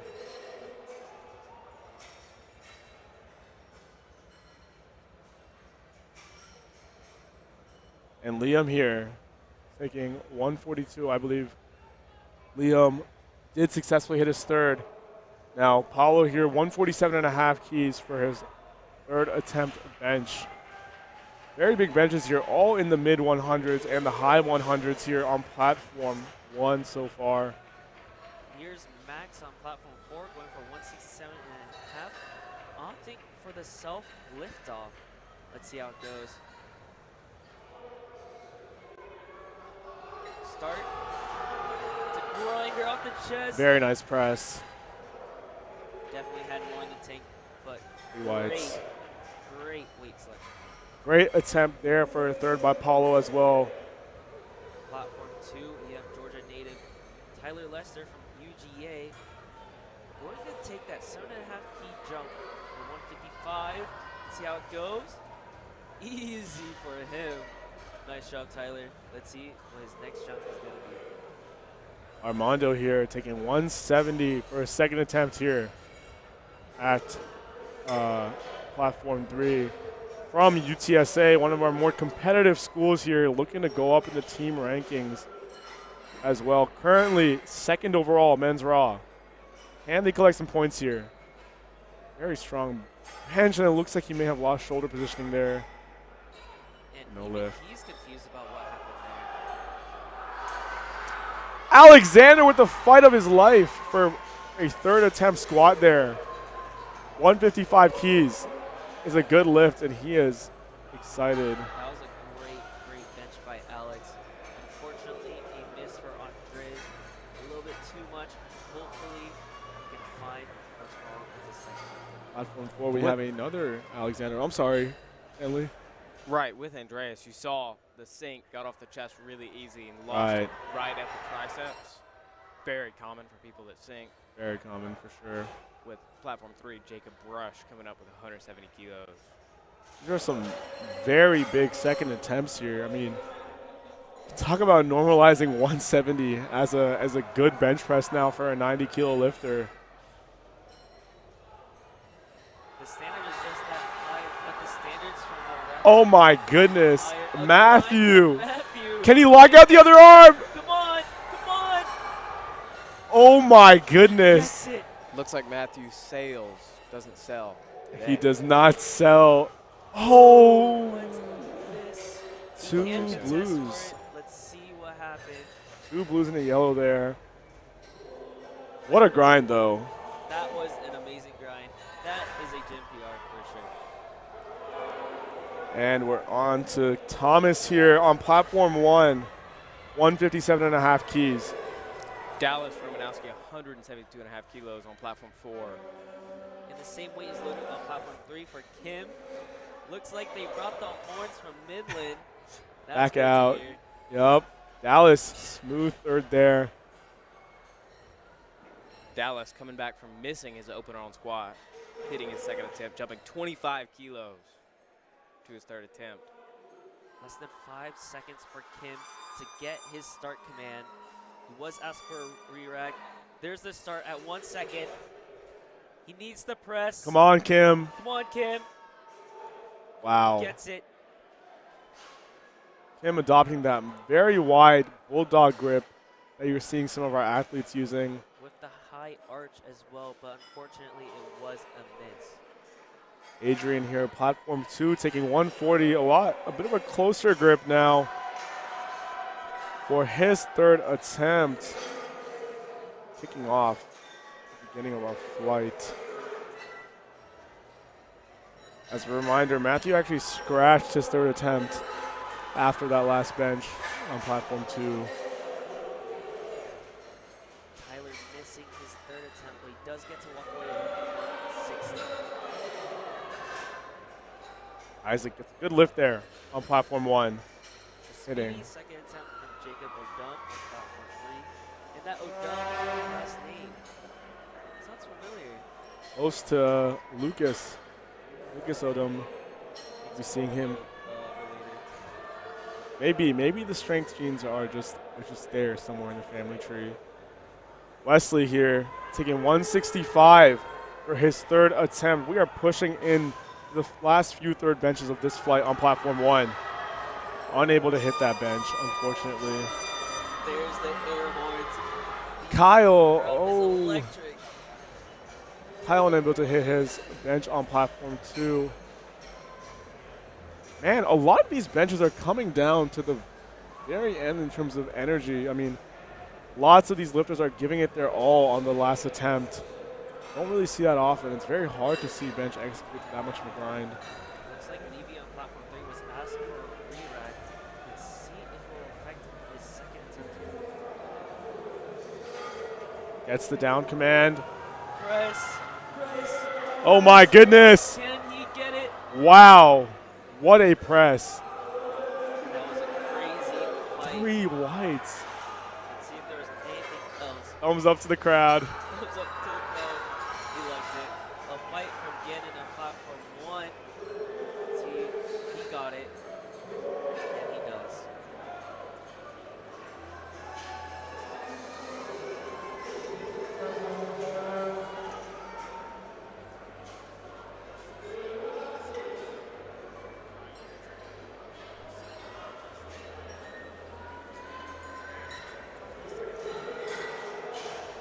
We've got on platform 4, closing out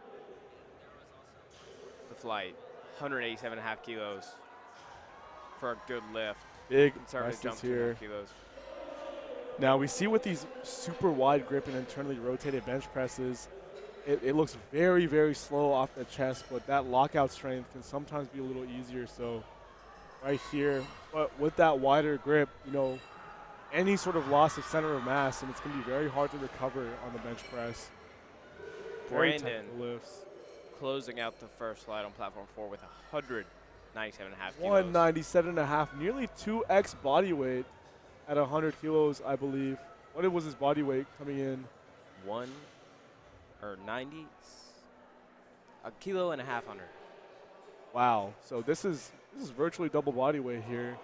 That is, I think we can all agree, is an elite ratio to have with the bench press. But Unfortunately, he doesn't get it. Just ran out of gas at the end there. Brandon, big squatter, big presser too, it seems. Love to see it. When you've got those heavier set guys with the stocky frames, you get massive. Oh yeah, because with the bench press and the squat, you know, the load is directly being supported by your body. It's not like the deadlift where you're leveraging against it.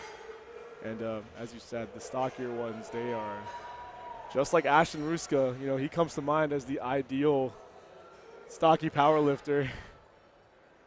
He is built like a tank, and nothing is going to get past him. Yeah. All here, opening up on platform 4, 135 smooth in the A7 orange and black singlet.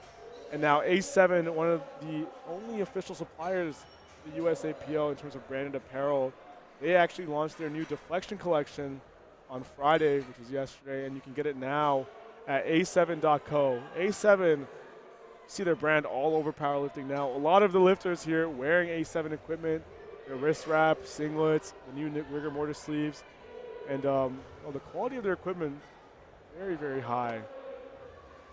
I can personally attest to how good it is. Lucas here, opening with 122.5 keys. Lucas Odom, personally, from what I've seen from discussing with him, has made a ton of progress on his bench.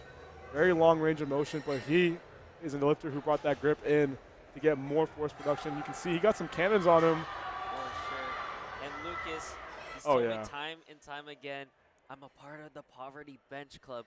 No, sir. No, you are not. You've touched 300 before. You are not part of the Poverty Bench Club. Get that out of your mindset. And now, PJ Krasinski getting ready to take 160 here. I believe he's matched this number in training before. And compared to his last meet, he is weighing in heavier. So knowing the effect body weight has, can he hit this? Let's go, PJ. Let's see a bench press here. Oh, what? Wow. That. Wow. Good. Very fast, PJ. I did not expect that. I blinked and I missed it. Sorry. Can we get a rewind? Very well done there. Love to see it. And here we're wrapping up on platform 2 with these third attempts. Red light there. Kyle's lift. Trenton on platform 1 got 3 white lights, I believe. Up next is Ethan Sawinski looking to take 135 for his opening. It's crazy to think some of these subtotals are crossing into that mid 400 kilo range. I mean, as a subtotal is ridiculous. You talk about what that means in terms of pounds for those that don't understand. I mean, it's a fight from Jarrett on platform 3. Unfortunately, he couldn't squeeze out those 2.5 keys, but He didn't lose much there as he gets to walk away with 160. As I was saying, you know, crossing into that high 800, 900 plus pound subtotal, maybe even 1,000 if you see someone elite here go for a high squat and high bench. That's crazy. I mean, to think about the average gym goer's total just encompassed in 2 lifts. Entirely 2 lifts. They've met the 1,000-pound club. Here's Jacob giving specific liftoff instructions to the spotter. 157 and a half. Does he have it? 5 kilo jump from the second attempt. He is our third last bench here. I'm sorry. Today, I'm super thankful for the spotters and loaders. We've seen squats fly off. They've been super quick. Everything's moving super effective. We're getting in and out today. They've been crushing it all day. Shout at them and A7 for sponsoring them, which is bigger than just a apparel company. Great customer support, great customer service, great in giving back to the community, helping support these spotters and loaders, helping sponsor these massive meets, helping the community as a whole. Definitely, for sure. A7 as well, a Georgia local company based in Woodstock here. Great to see them coming out to support this competition here in Atlanta, Georgia. Here's now, Georgia local Tyler Lester, 160 go. on platform 2. You have 172 and a half loaded on the bar here for Kim. Easy bench for Tyler, 3 white lights. Kim here missed 172 and a half, was asked for a re-rack earlier. Let's see if he can get it now.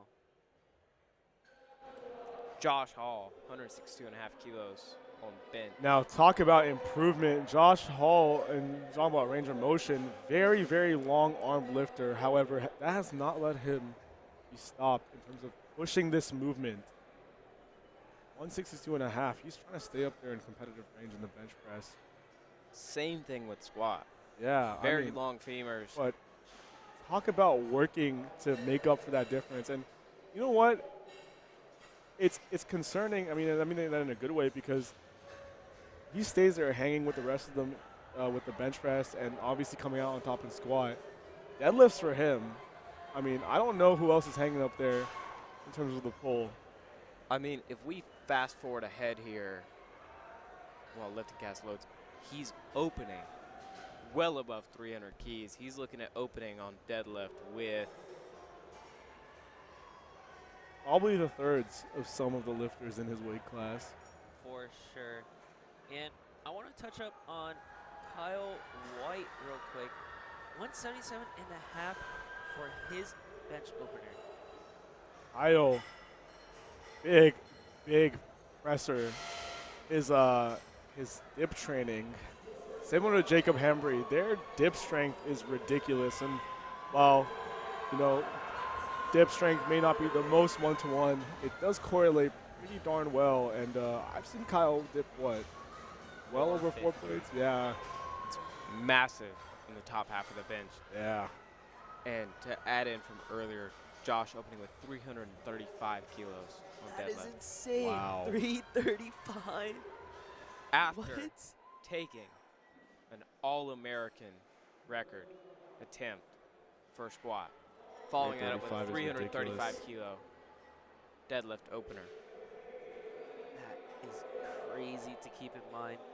Here is Noah Callahan on platform 2, looking to take 135 for his opener.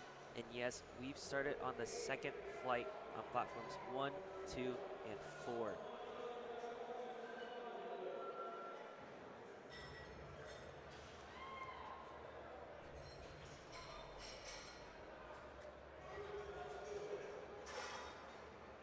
Now, as we're seeing here, we mentioned earlier on platform 1, one of our lifters we're following here, Seth, opening last in this platform, in this flight. Now he, based on his phenomenal squat performance, is looking to sneak in to the top 5, potentially maybe podium spot here as a 100-kilo lifter. Now, you got to give it up to his coach or handler, who's ever there with him on game day, because monitoring all 4 platforms, that intake of data and making calls based on that, that's something that requires a lot of acumen when it comes to making that decision. And you know, and you can maybe speak to how handling, and especially at a national level meet, it's different. I handled on Thursday for the first time, and that was very fast. And luckily, my athlete was very easy to work with. But when there's placing at risk, Absolutely. Yeah. And you look at like platform through Jacob, 175 kilo lift with a ton of emotion. Dealing with the emotion of a lifter, dealing with everything going on in 4 platforms, different weight classes, different skill levels, everything changing, everything going on. Keeping up with that as a handler and a coach, stressful, to say the least, is absolutely something to bear. And I know a handful of these coaches that have been here. This is their 3rd day handling, and not only just handling and coaching, actually giving back to the community. A lot of handlers that are here and coaches that are here are refs. So I'd like to say 100%. thank you to the refs for helping us meet. Now, just like our athletes, these refs have been vetted to be here at the national level, and obviously they've, just like our athletes, have qualified for this in terms of, refereeing at multiple meets, so you can trust their judgment is very fair and sound, and they make the right calls. Chidera here, one of our 100 kg lifters to look out for, and man, 182.5 keys at 100, moving like that. A lot of things to come.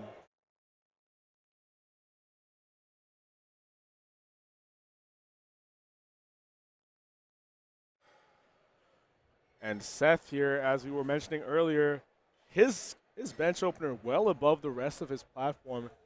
Now, I believe he is benching almost 20 kilos more than the person who was right before him. So Seth clearly has something to say here. See how he does.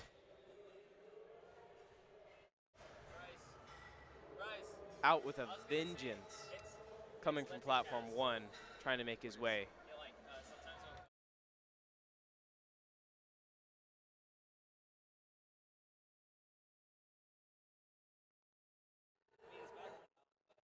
Great lift for Seth there.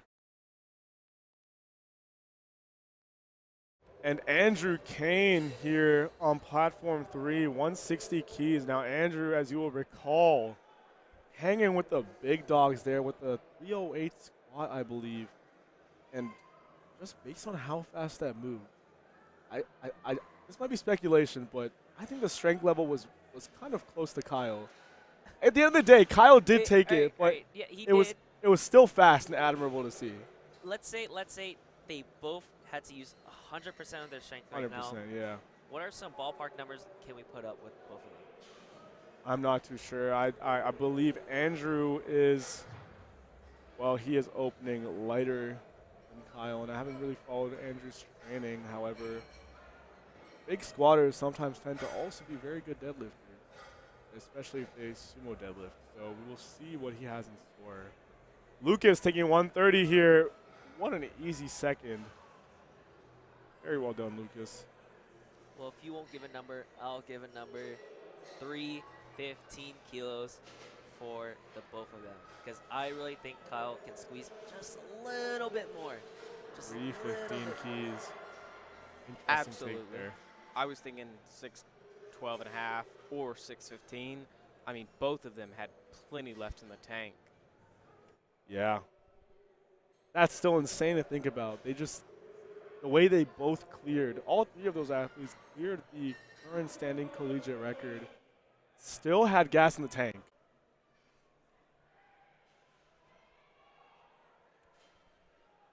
And here, Evan Ross, another one of those big squatters, proving he can hang up there with the bench press. 165 is no joke as an opener.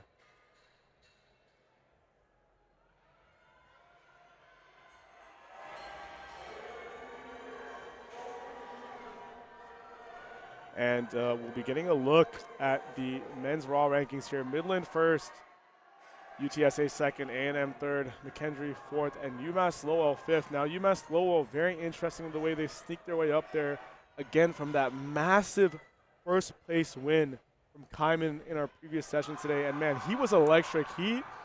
Honestly, he separated himself really well in all 3 lifts. He was, you could say, quite literally carrying the team. And there we saw Jacob Hembry, another massive presser. Now, if you go online, go through the GT Barbell Instagram account, you may see a video of Jacob Hembry, I kid you not, dipping 4 reds. 4 reds is no easy feat, but let's see how much of it has translated into the bench with this opener. Now, another thing I wanted to say was, back to the rankings, was, as you can see, no one from Midland is here. No one from Midland is here, but there's a Texas A&M showing. They could sneak in and overtake. Very well observed. Now, Midland currently 14 points ahead, but just as you said, A&M and UTSA and a lot of these other schools, we can expect a lot of shifting around these next 2 days and this session especially. And let's see what happens here. Wojtek, 145 here for his second attempt. Here's Jean-Pierre on platform 3, going for 170 for his opener. And Abdias on Castillo on platform 4, also going for the same weight, but for his second attempt.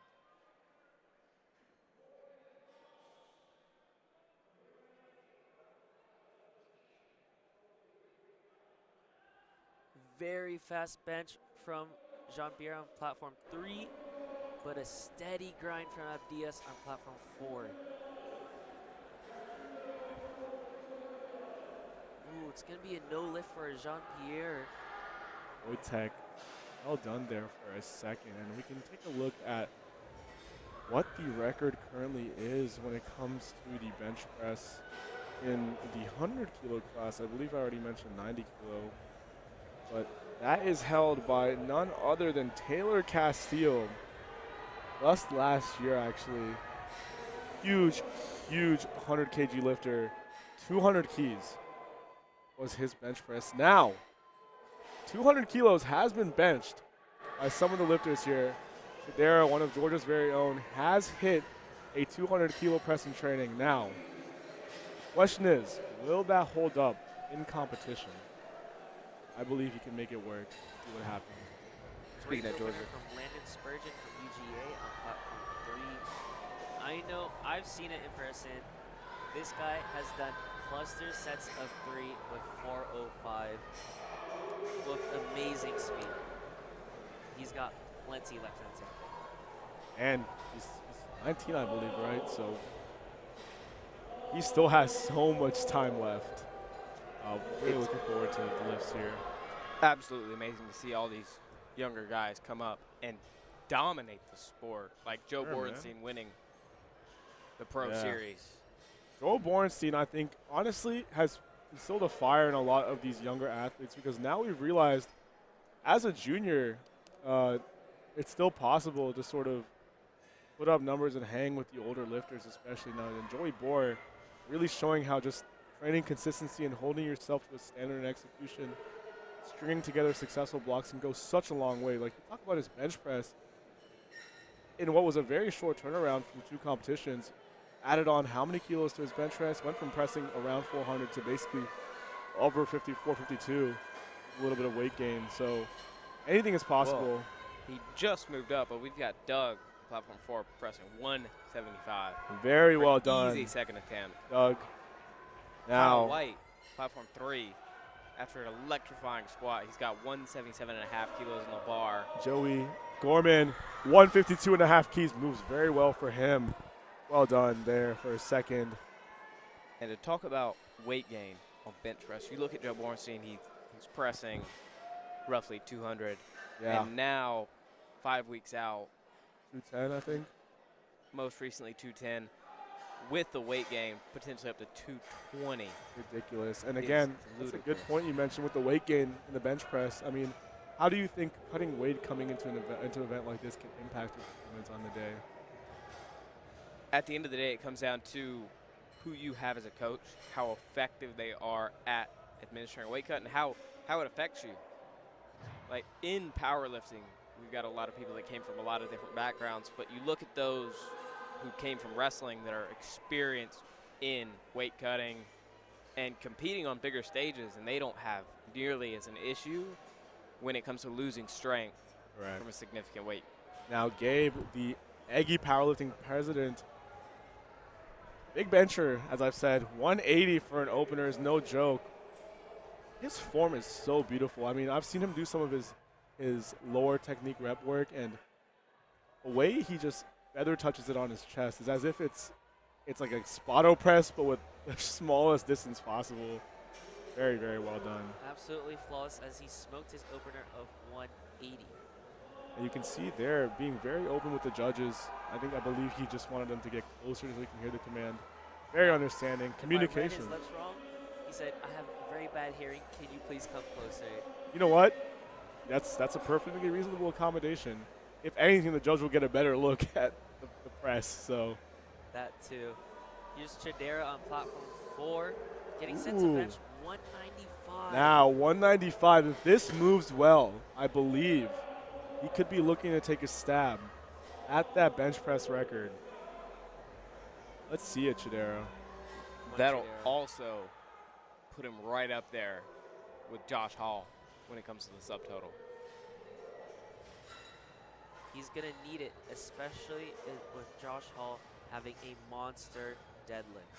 Now, the battle to see here is between Chidera and Grayson, two of the strongest hundreds in Georgia. They've been going at it, and we should try to see here. Chidera needs this. Oh. Unfortunately, doesn't get it.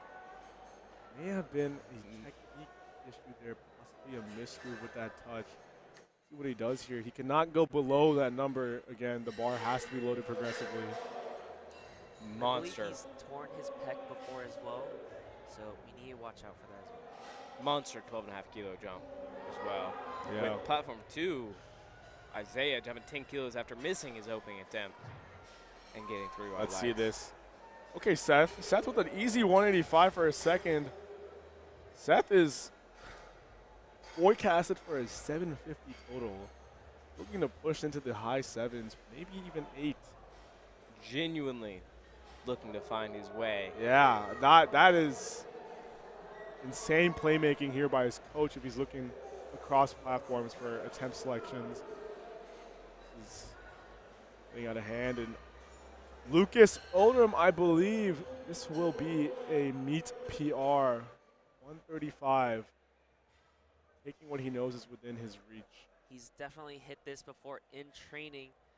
Let's see if he can bring it to comp standard. Now, it's okay if he saves a little energy on the bench because Lucas Odom, he is a deadlifter.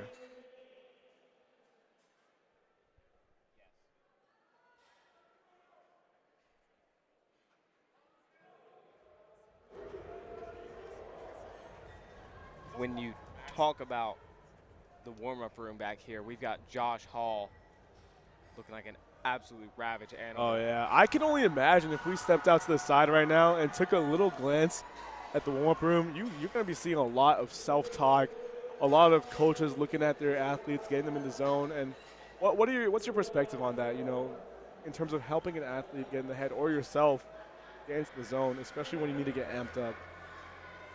At the end of the day, it's so different for every lifter. Right. For me, when it comes to going into a big lift, I don't want much at all. It's time to focus. I don't want a ton of involvement with other people. I want to be with myself and put myself in the right headspace to go do that by myself, and nobody else can do that for me but me. And the most entertaining dichotomy that I've seen all meet is the difference people have between the registration, the weigh-in, and the warm-up room. And the warm-up room. Completely different people. The switch just flips, quite literally. I mean, part of being a great athlete is having that controlled aggression. You know, I think of I think of Russell Westbrook because I used to watch basketball growing up, and he's a perfect example. Just being able to flip that switch and feed off energy, just like you're seeing all our athletes here today, going for these heavy thirds. And I think it's so impressive as the crowd chanting somebody's name, I believe, for a third for UTSA's own Jet. And William here on platform 2 taking 170 for his. We got screams all across. Oh my the goodness, Ethan, what a grind there. Penn State's own. Ethan on platform 1, Will Black Wow. on platform 2, one of 2 Clemson lifters. At 170 Representing. kilos. Wow. Push Will. An easy Great 170 second. for him. He's ecstatic with it. Carrying Yeah. momentum into that The third attempt. the nighttime music is back on. The nighttime music is back on. The nighttime music, according to Gino, is back on. Here's Josh Josh Hall. Hall. Platform 4. 2.5 kilos. 170, I believe, is an all-time PR match, or very close to one for Josh Hall based on his training. Can he replicate it with a very strict competition pause? This will put Josh Hall in front of everybody in the 100-kilo weight class going into deadlift, which is where he absolutely controls the pace. Seth here, 172.5 on platform 3. And Hayden retaking 145 on platform 1. He missed it for his second. Can he get those extra 5 kilograms? Push, Josh. Josh Go Hall. on, push. Fortunately, doesn't get it, but only a 2.5 kilo loss. Very, Thanks very to safe. judges for their time. 2.5 kilos is nothing, especially considering you pull as much as he does. That's like an extra gummy bear's worth of energy, pretty much. Maybe not exactly, but No, probably a gummy bear, something like that. When you've got a competitive weight class like this, oh yeah. every kilo counts. And we're seeing that with people taking conservative jumps like Costello here on platform 4, jumping 2.5 kilos sure. to 172.5. Jacob Hembry walking out for 175 here. Push, Castillo. Push. Come on. Unfortunately, doesn't get it. We're into thirds here on platform 1. See how these thirds go. Bench press. Bit of a grinder from Jacob. Can he squeeze it out? Unfortunately, doesn't get it. He does have one more try at it, though.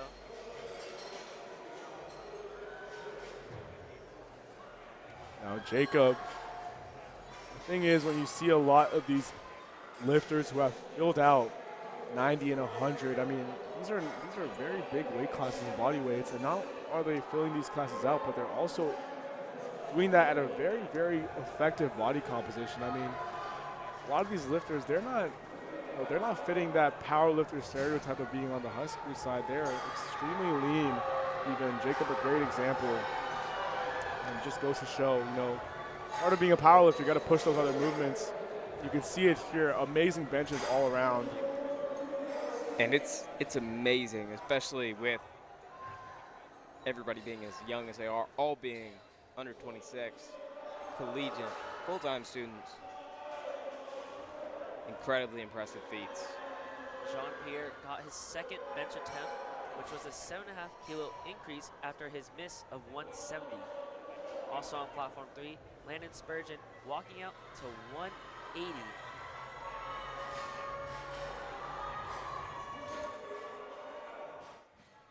A solid bench attempt on platform 4 from Thibault. That's a good lift. Liam Edgar needs this third bench attempt on platform 2.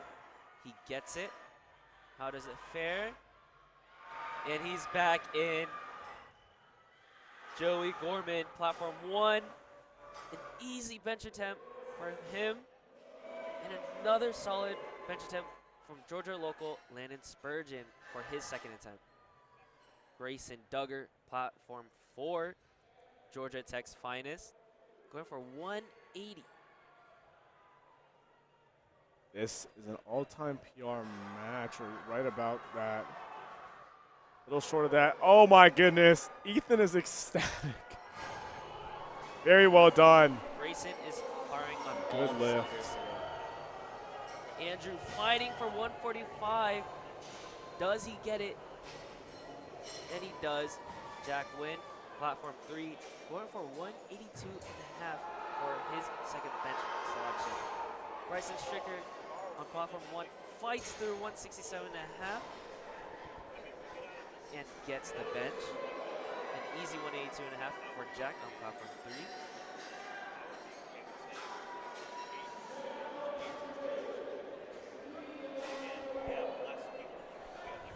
And on platform 1, we are starting to wrap up our thirds here on the bench press, heading into 172.5 keys and then 175 afterwards, and then a monster 190 kilo bench lined up for Seth here. Seth is creeping up, letting himself be known on this platform and the others. Up, Cole, up! What a press. And Gabe going for 185.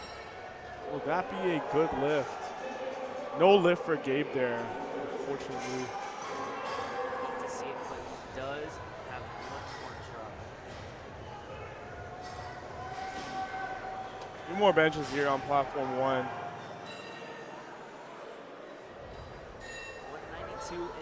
for Lincoln Parker on platform 4. Platform 4, second to last bench. Lincoln Parker, 192.5 kilos. Amazing bench. It's a great lift. 3 white lights. Parker, 6 for 6. Chidera Nwosu up next on platform 4, planning to retake 195. Can he get it this time?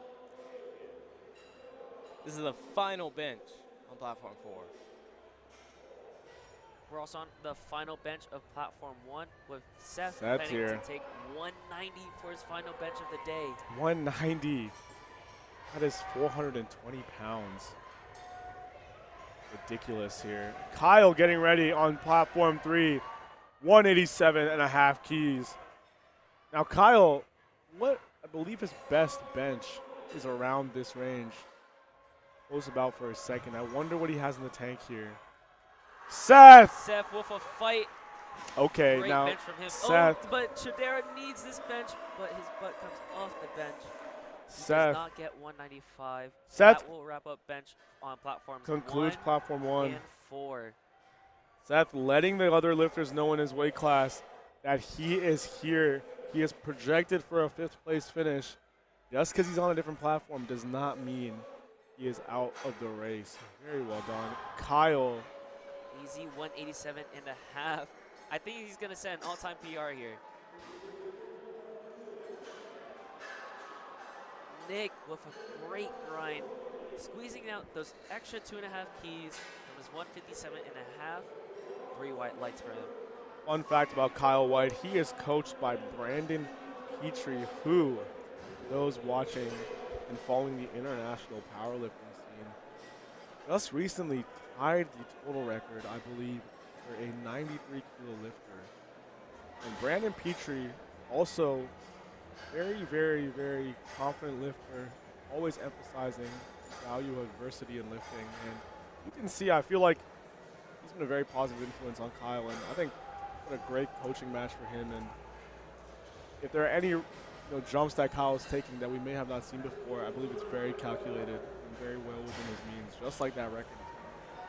So good to see what he does on bench here. Platform 2 also getting to wrap up here. The 165 bench loaded up with Pam. Andrew Kane coming in for that 173rd attempt. That 167 was a bit of a grinder. Let's see if he can squeeze out this extra 2.5 keys.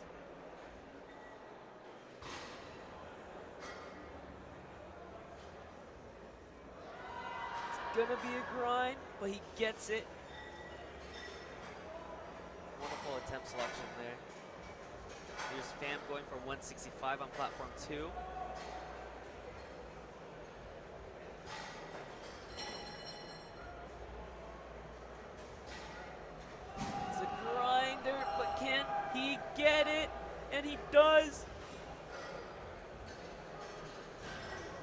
but it's a no lift, unfortunately. Here's Seth also opting for that 2.5 key jump. Went for 175 on platform 3. Keeping all of his jumps very conservative. 5 keys, then 2.5 keys. Trying to just skate his way into deadlift during this bench intermission. For sure. And now, that's a very easy 175 there. Great lift. And you see he's got the long arms. You can only expect a massive deadlift. He's opening with 310 kg. Wow, that is a massive opener there. A lot of 700 plus pound pulls rather expected in this 90 kilo class. He will be pulling last as an opener in his flight. Still, Will Black, platform 2, 172.5 kilos. Evan fighting through that sticking point, and I believe we'll get a good lift for 177.5 keys. And Will Black getting ready for 172.5 keys here. That will put him 170 kilos. Absolutely flew. absurd. This is conservative. He's going to blow it up. What place will that put him in? Forecasted at 24, but a lot of these placings are very, very close because of total, so still up there with the rest of the competition. Very nice call there. Very well done. Here's Ricardo going for his 180 on platform 3. 7.5 key jump from his previous bench attempt, 172.5. 180, a big number here that we're seeing across all these benching platforms. Right around that 396 mark. Very close, Ricardo. unfortunately. Doesn't There. get it. Here's Benjamin Chi from Hawaii.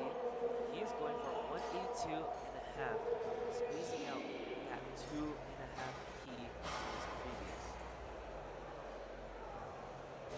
Demetrius Smith up next on platform 3, looking to aim for a 12.5 key jump to 182.5 for his final bench attempt of the day. We're closing out on platform 3, and they've actually managed to catch up after losing a ton of time during the American record fiasco with For the sure. chip. Yeah, I mean, it looks like all these flights are finishing around the same time. And honestly, even though this is one of our biggest sessions, it might be ending up being ahead of schedule here as we have Jackson wrapping up our bench presses here on platform 2, 185. Elite 407 pounds, the big 405 plus. Demetrius hits that third. Let's see Jackson how he Jones does. blowing up 185 kilos Nice on job. his second attempt. Of A good 185. lift. Good from lift. Jackson, and that's going to wrap up bench on platform 2. It's going to be a short 10-minute intermission until deadlifts. Do stick around for it. If you want to tune in for more action, platform 3 is still going. And platform 3, I believe, is approaching the end.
Now what's great to see is that the standard is just so high that a 400 plus deadlift is just where the standard is. Now for a lot of people, that's a great PR. That's a phenomenal deadlift. But for these guys, it's just their warm-up. As Tyler Matson on platform 4 smokes 545 pounds.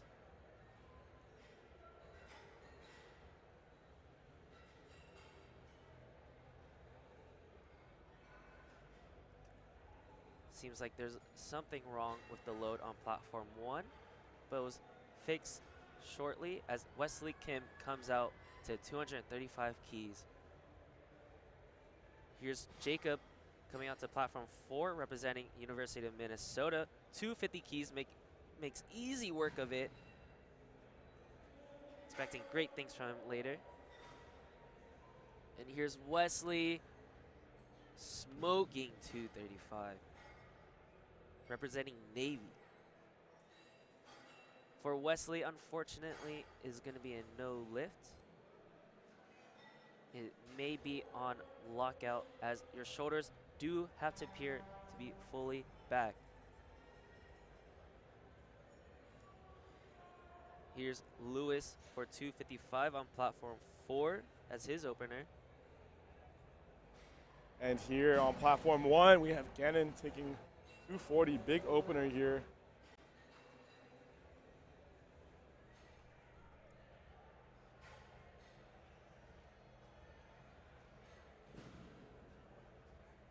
A great lift from Gannon on platform 1.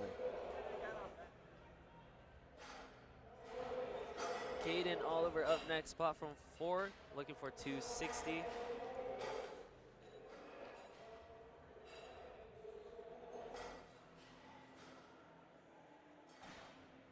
And Edward Folkerts here to represent Liberty on platform 1 with 240. And when it comes to the deadlift here in this 90 and 100 kg weight class, what sort of jumps do we expect to see over the course of these 3 attempts? I mean, I don't think 40 kilo jumps in total between first and thirds are out of the picture. I mean, you look at Dallas Romanowski open up with 260 keys, you're going to see a massive jump. I mean, in a second, pulling beltless. I'm just going to say beltless is crazy. After this morning, after seeing a 50 kilo jump.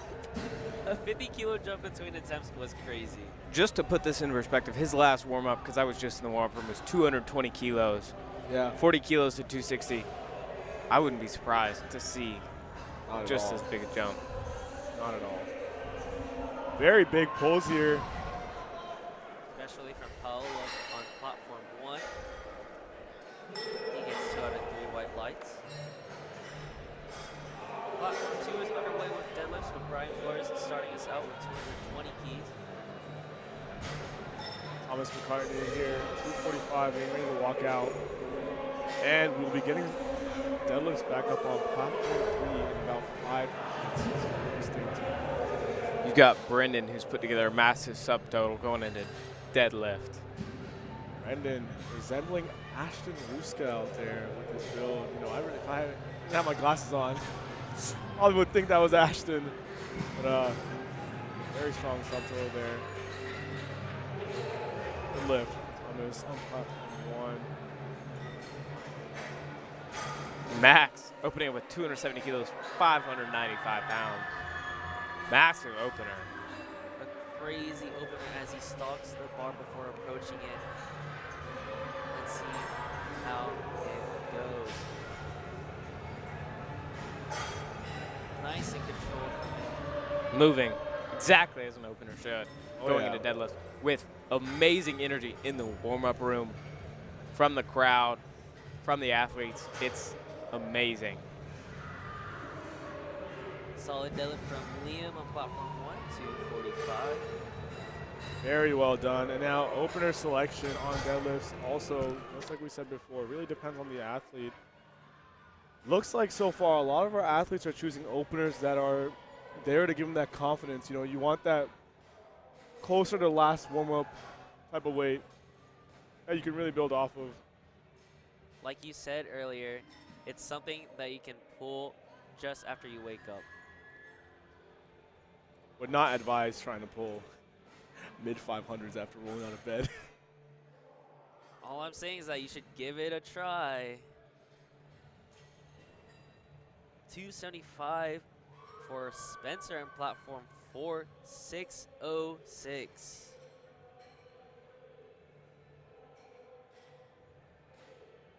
You can see a large majority of these lifters wiping off their feet as they step onto the platform. That's just to remove any baby powder that could be on the bottom of their shoes. Here's Isaac on platform 1, going for 257.5 for his opener.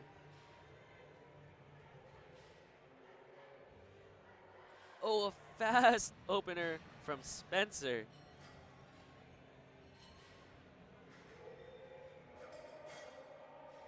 Andreas up next, 237.5 on platform 2. Let's see how this goes. Heading into a lot of our larger openers here on platform 1, 270. What a massive opener here for Colin. Let's see how he does. Let's see. Platform 4, another big opener. Ji Hao from Ohio State. He's going for 277.5. Absolutely smokes it.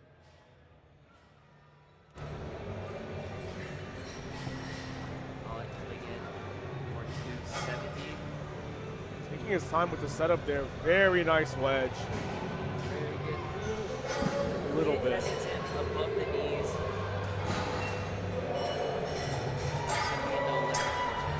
Have to have control. I like that. That was critical in the deadlift, especially with the sumo deadlift, where being that wide makes it a little bit more difficult to stay Nice 282.5. big jump here for John, taking 285. University of Colorado, Denver, cap out this fight. It's nice to see him show out for deadlifts. Very well done. No lift for Kyle on platform 2. Speed of their bench as they're already on their second.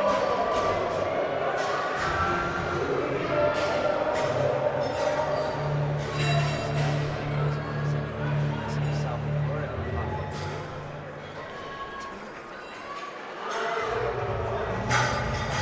265 on the bar for Tyler Matson.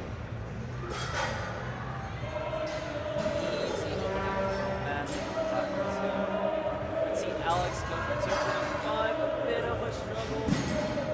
We got 220 on the bar for Kim, and it looks like it's going to time out.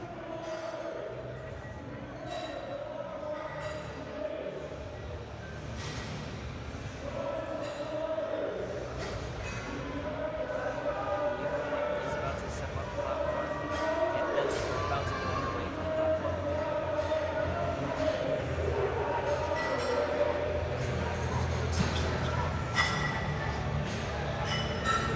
Wow, this lifting tonight for this session has been going by very quickly. Or at least it feels like it has been, just the level of competition we've had so far. Very nice deadlift there from Wesley. We're seeing Fast deadlift from Rodney on platform 4. Maybe cut after Kelly. We're seeing massive deadlifts, massive jumps. Rock Lee with a 20 kilo jump.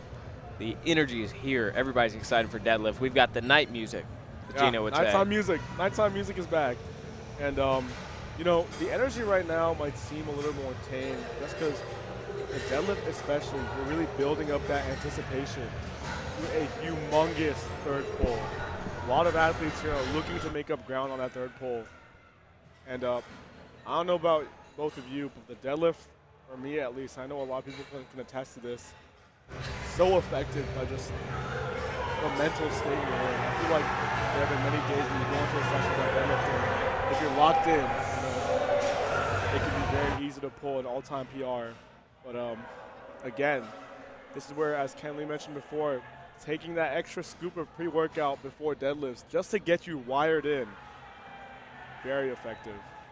Wired in, cracked out. they're going to need all they can get for this big, massive third pull coming up. With Jacob absolutely smoking 270, could we see 290 from him?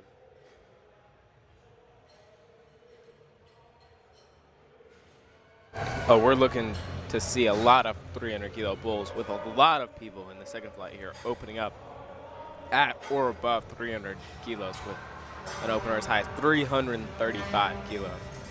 That is absolutely insane. 335 for a third attempt is crazy, but even crazier is you repping it out for a triple. That is what Joshua Hall can probably do. 277.5 for Lewis. Should be a good lift. 3 white lights. And the energy is being reflected here as we're hearing more and more of the horns coming into play here from the crowd. That nighttime music as well. Definitely affecting the crowd here, and definitely affecting the athletes as some big deadlifts underway, especially from platform 1 and getting missing off of grid. Pretty hard, but you know, grip and setting that grip through the deadlift is very, very key, especially with this CSS squat. You know, a little bit of that sharper movement can be advantageous to those also not prepared for it. Good getting your head, it's sharp. The sharpness is coming a little bit.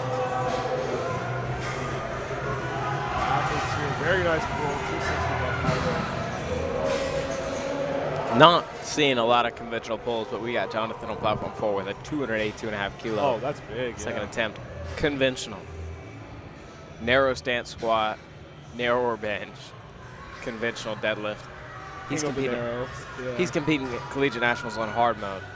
Very much so, but makes 282.5 move exceptionally well. Our very own John Hack here in terms of how he executes lifts. Again, you know, just because it's considered harder leverage-wise does not mean it could be the best way you can execute and produce force here. And we were taking 260. We were talking about massive jumps.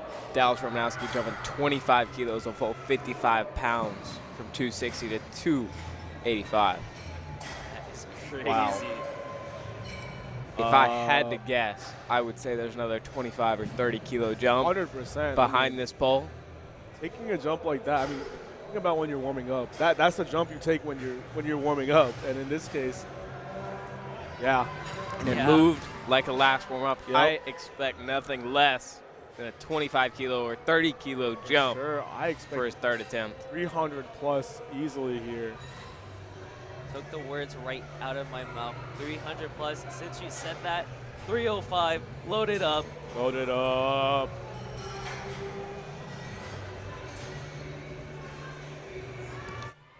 And you know, it's funny because when we were on stream earlier this session, Ethan was mentioning taking over-unders on the jumps being made, and if you think about it, just making live calls on the weight selection for powerlifters, pretty interesting. You know, place some bets on it. Over-unders on weight jumps here. If it wasn't for the rule changes in the deadlift, though, in the third attempts. It would be absolutely fantastic. The only issue we'd run into is, unlike all these other sports, you got these athletes that are only competing 3 times a year, maybe. And there's only a couple large meets.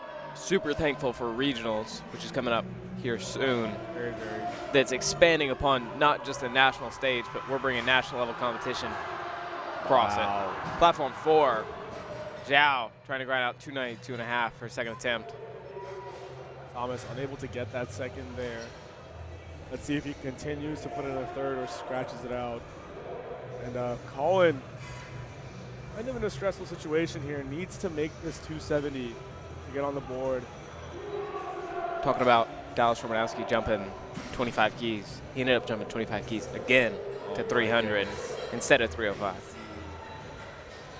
Here's Jarrett on platform 3, looking to take 270 as his opener. Let's see how it goes. That pull is very pretty. Just like the other Noak. Just like Kyle, yeah. 270 kilos is nothing to scoff at as an opener. Come on, Colin. Now, is that going to be a good lift for Colin? Let's see. He does need this. Yes, sir. He's on the board. Be a good lift. 292 and a half at platform 4, 644 pounds. 292 and a half. His handling max. Talk about 300. I already see a 300 kilo deadlift being loaded up for his second attempt here on platform 1. Platform 1 for his second from John. Man, oh man.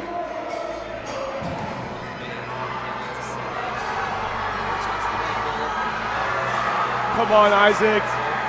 Wow. Great hit from Isaac. Really give it.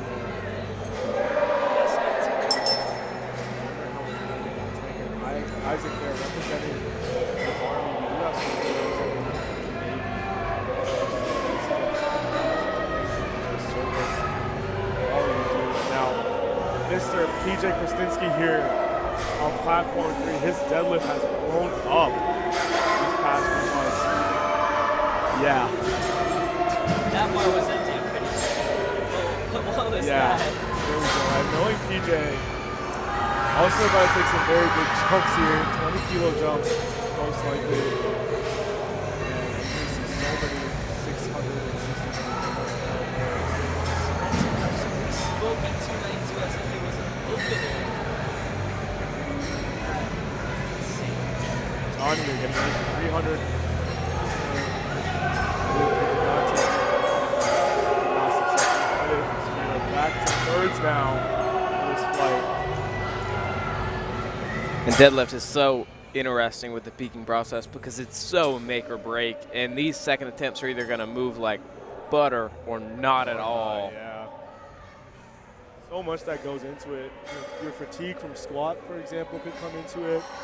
Cramping from bench press, I know, has been a potential issue as well. That lower back area.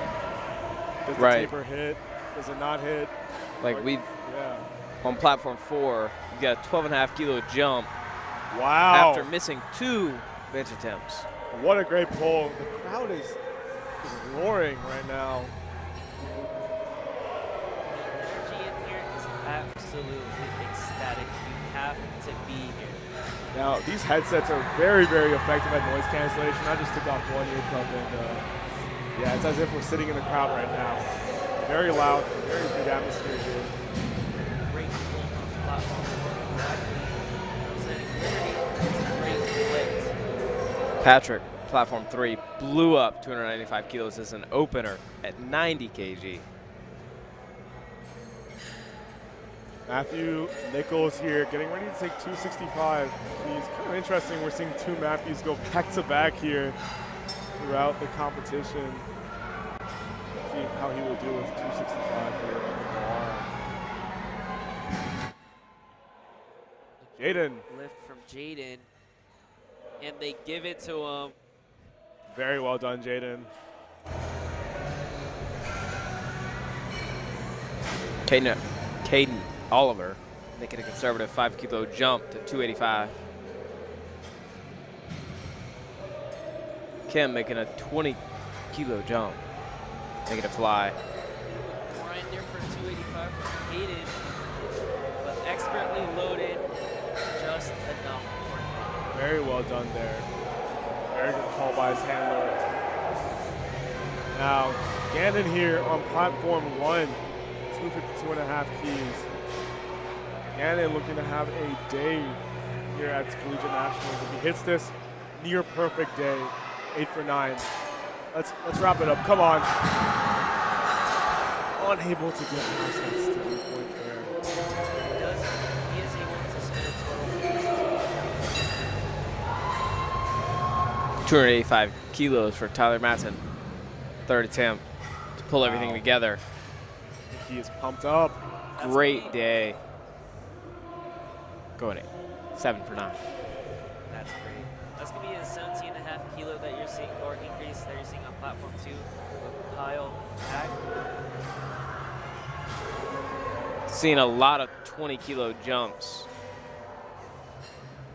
today. Platform 2 instead has Matthew Seltzer, 267.5.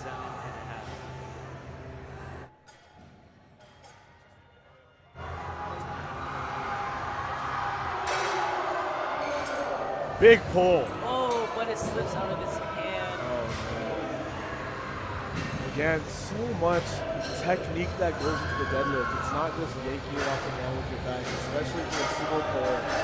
We talk about balance. We talk about setting your grip. We talk about getting yourself as close into the bar and producing force downwards. It's not easy at all. It's not easy at all. Here's 290 for Jacob on platform 4 for his last pull of the day. If he makes this pull, he's going to 11 to 10 place. Wow, Jacob, can he lock it out? A little too much of a It was more than likely that fatigue from somebody. Jumped 15 kilos for a second attempt, missed it. Jumped 7.5 kilos for his third, missed it. Another Jacob there on platform 3, hitting his second successfully. Oh, is Edward all right on platform 1? Lost balance. I believe the spotters are trying to take his belt off. And Walk away from it. he hopefully lost balance there. Jacob, 17.5 kilo Wow. jump, making it look easy, conventional. Purdue lifter right there. Very well done. There's Levy on platform 3, looking to make 270. A bit of a pause, but gets it up.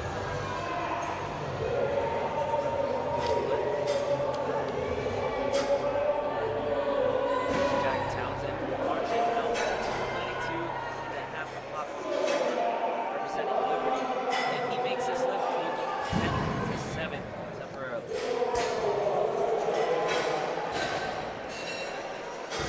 Thomas unable. Rather, Thomas. Liam getting ready for the third pull, 270 on platform 1. And I hear the bass turning up. Can't really tell what's on right now, but I'm sure it is hopefully it's going to nighttime music.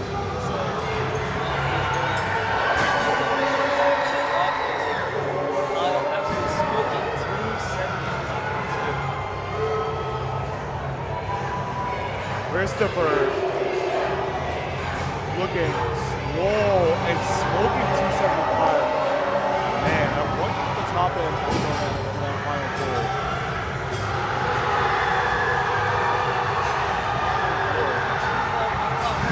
Oh! And giving love to the crowd there. Love to see show of respect there for one of the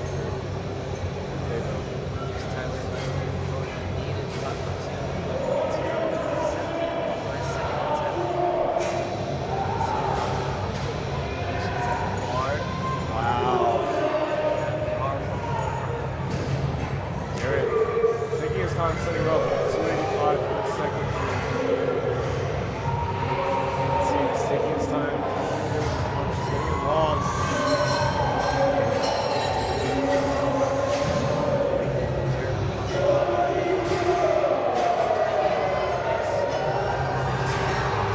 Wow, Alex here grinding for that third attempt. Alex needs it so bad.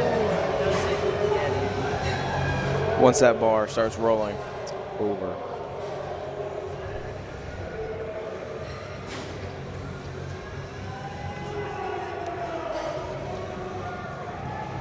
And Luis here taking 295 for his third attempt. Unable to get it.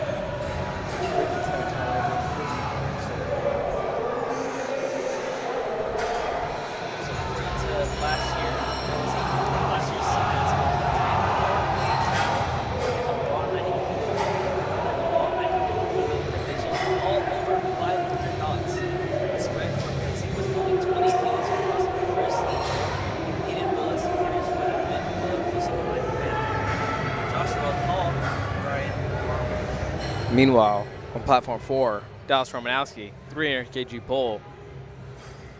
Beltless. Ridiculous. Beltless, too. We're seeing the rise of the beltless pull, and it's Perfect paying call. off.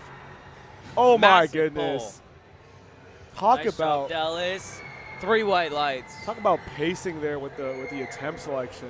8 for 9. Great day. Big day, big day. 277.5 here, loaded for Isaac, beginning to cap off platform 1 lifts.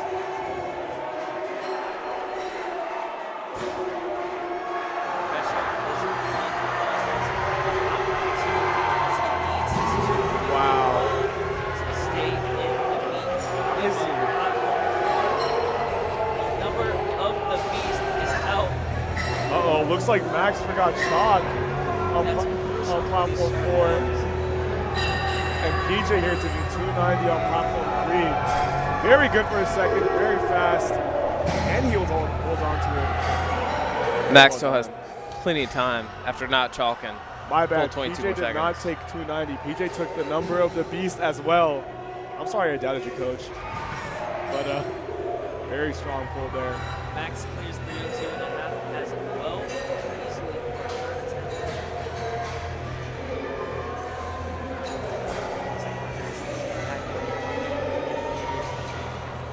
Very well done.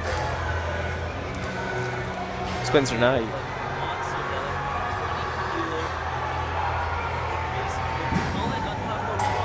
Can he break this red carpet? Yes, he can. That is our first successful, one of our first successful attempt at this flight, especially this late. Very well done.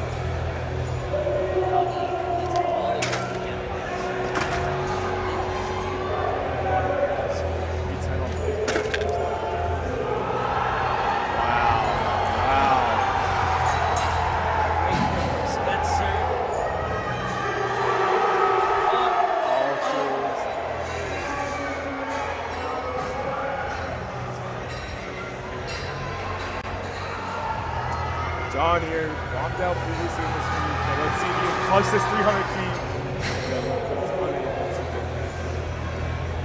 Still respect to him. Respect that. It's not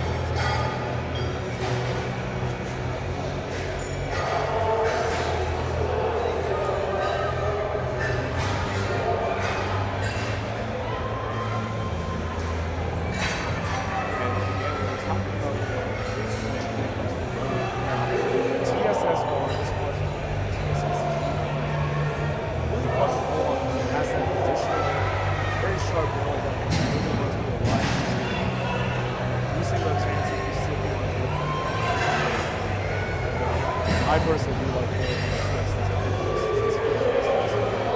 Obviously, it's a lot. Beware of the tendencies. Very similar Yeah. to the Rogue Ohio Power Bar, but at the current moment, it's significantly cheaper, For sure. and it won't stay that way for long because TSS has a higher quality bar, Yep. but they're trying to push it out right now and have more people use it because the most important thing in this industry is word of mouth. You see Very well in said. any gym you go into, it's Rogue, it's a Lyco. People typically tend to stay away from these smaller brands when TSS is out here trying to make a name for themselves outside of their racks For sure. with super high quality equipment, especially the bar, and they're starting off at a cheaper price just to get it out there. Very high quality equipment here, as you can see, being used. Unable to get that off the floor on platform 2, losing position there. And still a good day for Matthew overall.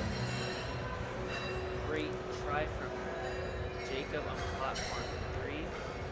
Looks like on platforms 1 and 4 we move on to the next flight.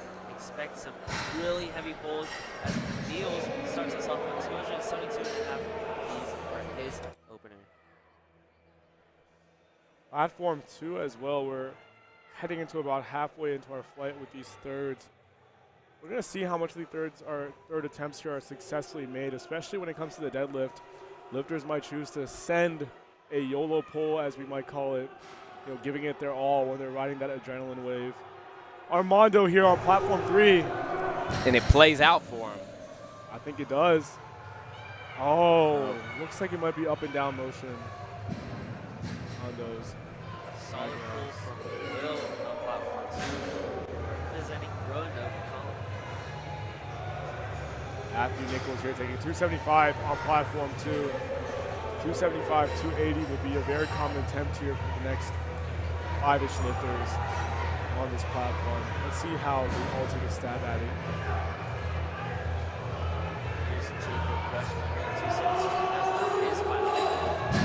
Wow. Very, very strong pull. A smile at the top. He just went for 9 plates. Very well done there.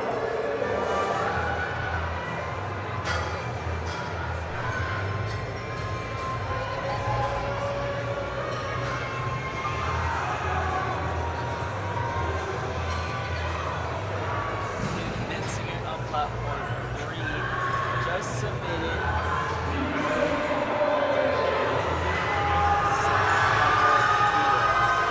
We'll see if he will hold up to it, but if he does, that will be crazy, as his second attempt was 237.5 meters. I believe that most likely there as a placeholder attempt. Maybe Kim's like that. No, Kim is like that, you know. He's truly going for the win here. I'm just gonna say that would be the biggest jump I've ever seen in my life. 140 keys. Oh, for sure. Yeah. But, you know, he's like that, so he got it. Oh yeah, you got it, Kim. He's the game.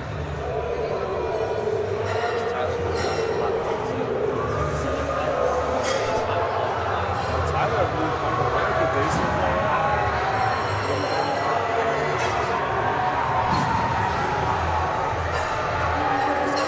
Tyler would be going 9 for 9 if he lands this last pull. Very big day for the 700 plus kilo total. Needs it. Oh, right there at his fingertips, quite literally. So close. Still, can't be bad.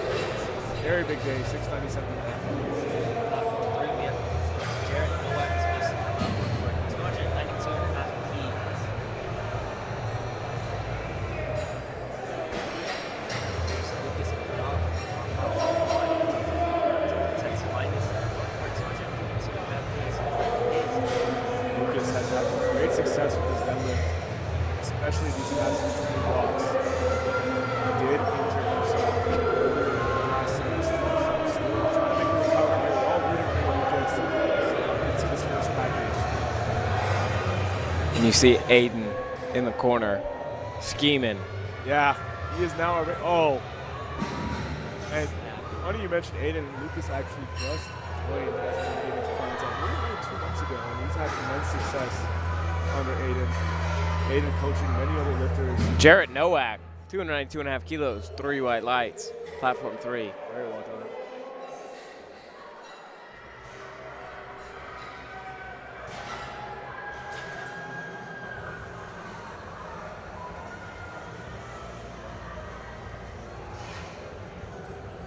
Now, looking a little ahead into the flight here, Seth, as we mentioned, forecasted for 7th in his weight class, but still on platform 1. Now, for those who are unaware, the way the organization works in terms of who's on what platform is based on incoming qualifying totals. But as you can see, Seth might be that one case where his QT, I believe, is around 650 kilos. He's willing to add up to 100 plus kilos on that on the day at the national level, which is insane. And apparently he's also like 17 years old, so yeah, so much ahead of him. This is just the beginning. Ridiculous how strong some of these lifters are at such a young age. Grinder from Dawson, 280 in his hands. He finally gets it.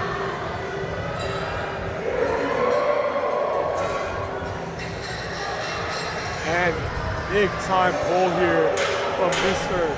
Grayson Duggar. Such a pretty pull on him.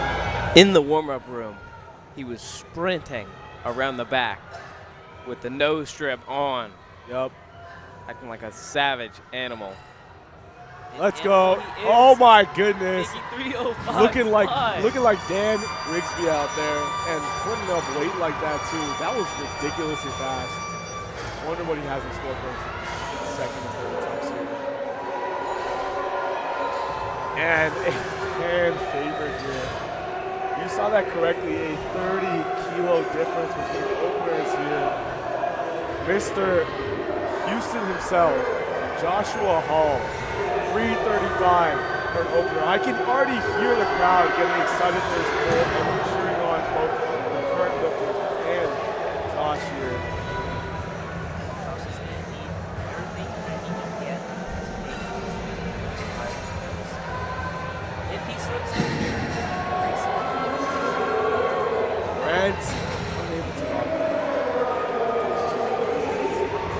Now, Josh, talk about ape index as a powerlifter. He is the best example. Just look at where his arms land up when he is a blocking like this. Barely hinging. oh my God. Yeah. Yeah, he knows. Yep. Pointing at the crowd. Oh yeah, that's for them. That's what he has on there. Ridiculously fast.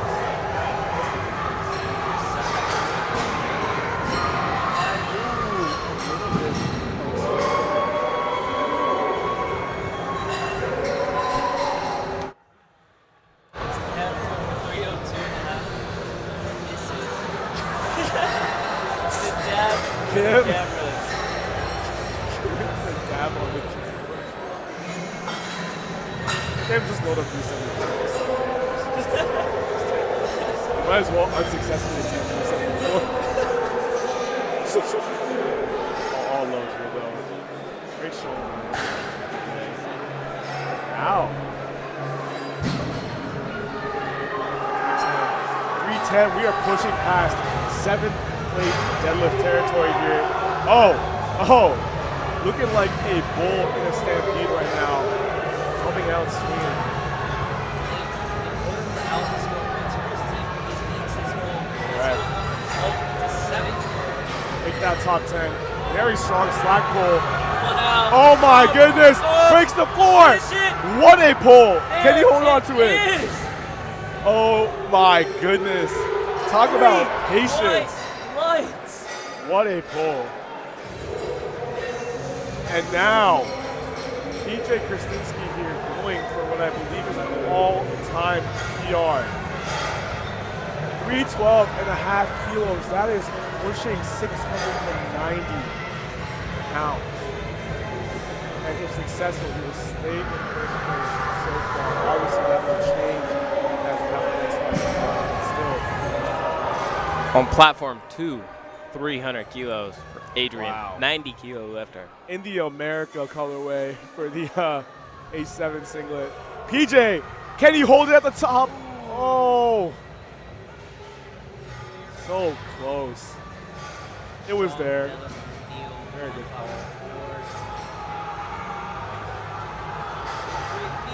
No.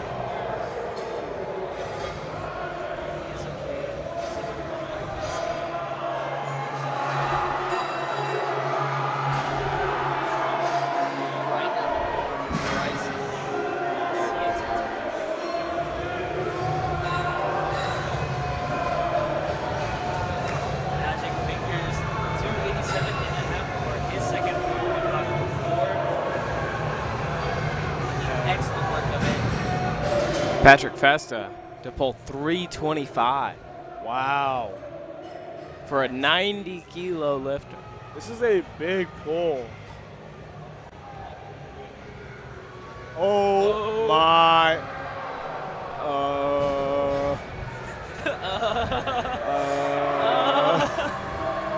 Wow. That was crazy. That moved very well. Perfect attempt selection there. And we're on to our next fight. Our last fight being the platform here. Taking this way. Very big. It's going to be very exciting as the competition is very close. When we look at platform 2, Will Black, 235, definition of subtotal specialist. Very well done, though. Platform 1, Glenn here.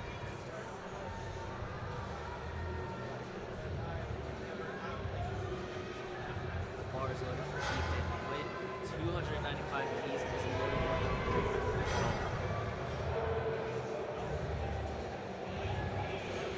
Miles taking his time to pull that slack. Wow. And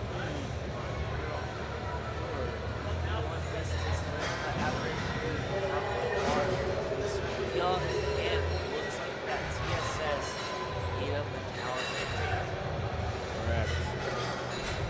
You can recover. You know, when that happens, when you start ripping your skin in the middle of a competition, you kind of gotta literally maybe glue it together.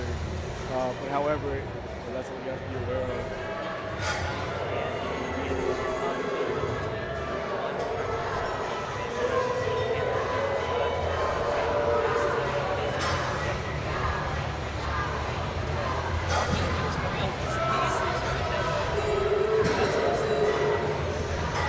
Pulling his Joey third here. squat for an opener. I think I hear people chanting his name. Joey Gorman, big KSU lifter, hometown crowd, big pull. Very well done.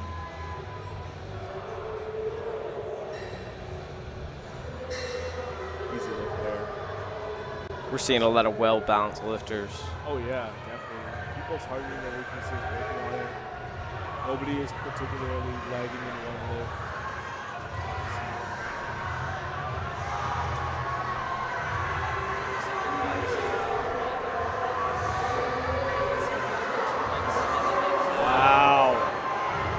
Wow. Smokes it. Demetrius. Ooh, Demetrius.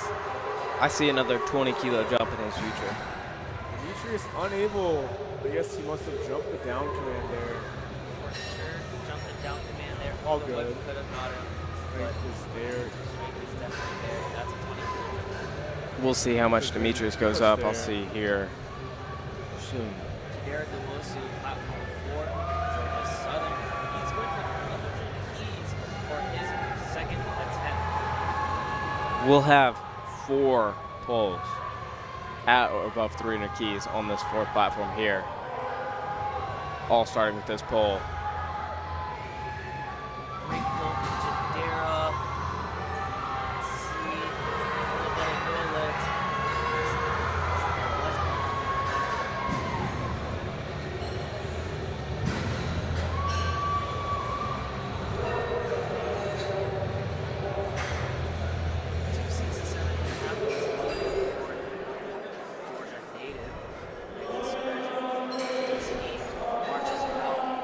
To the platform.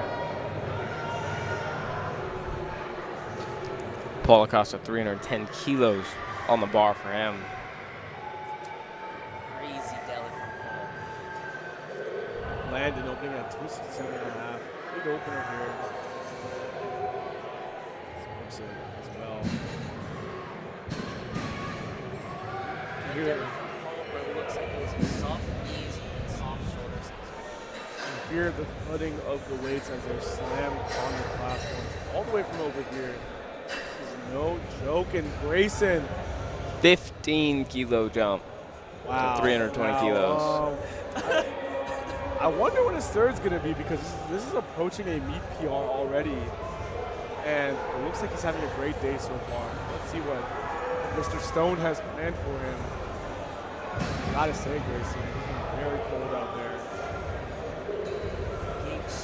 275 for his opener platform 3. And Lucas Odom, another really tech lifter on platform 1 as well. 270 here, or 272. Let's see how these Doug, Yellow 320. Jackets pull these. Let's go. Making sure to set his grip on the TSS Wow, bar. very well done for Lucas. Very well done for Grayson. Really showing Yeah. him. Yeah, talk that talk. Let's go. What's that Georgia Tech saying? Sting him? Sting him. That Sting 'em. puts The engineer? that puts Doug in 2nd place behind Josh Hall. This is what Doug wants. Wants to establish himself as the 100-kilo lifter in the state. And Wants to put himself in that range. what is Josh. absolutely ridiculous is we have Josh Hall coming out for a second attempt at 357.5 kilos, and he's already 50 kilos ahead of the second place And lifter. just working on his craft at deadlift. It's absolutely insane. Now He's- let's look up the records currently right now. I have it pulled up, and when we consider, of course, at 100 kilos, the collegiate deadlift record is set by Ashton Ruska, 363 kilos. Now hold on. Let's see what's there for Josh today, because 363 kilos is that sweet 800-pound mark. Will Josh be matching the break tonight? Oh! He destroys He's blowing. 357.5 kilos. Out the water there. And Kyle White. Josh points at his handler. His handler knows he's going to load it up. Kyle White, the hometown hero here. 285 keys for his opener. You can look back. He has time on the clock. 30 seconds left. Kyle. Take his time. Josh gonna need this because every kilo counts. Kyle has a very simple and elegant setup there. Smokes his opener. Kyle For the day. looking to preserve his first place spot, but he's got Jacob right behind him. Second. Brody here, 290, big opener as well. And Seth taking 300 keys. That's a big jump from his opener. Looked a little shaky at lockout. That moved faster than his opener. What the heck? A lot faster. It seems that he found the tech that he was missing. Great second attempt. Lots of room. 290 Wow. absolutely flying on platform 3 for Brody.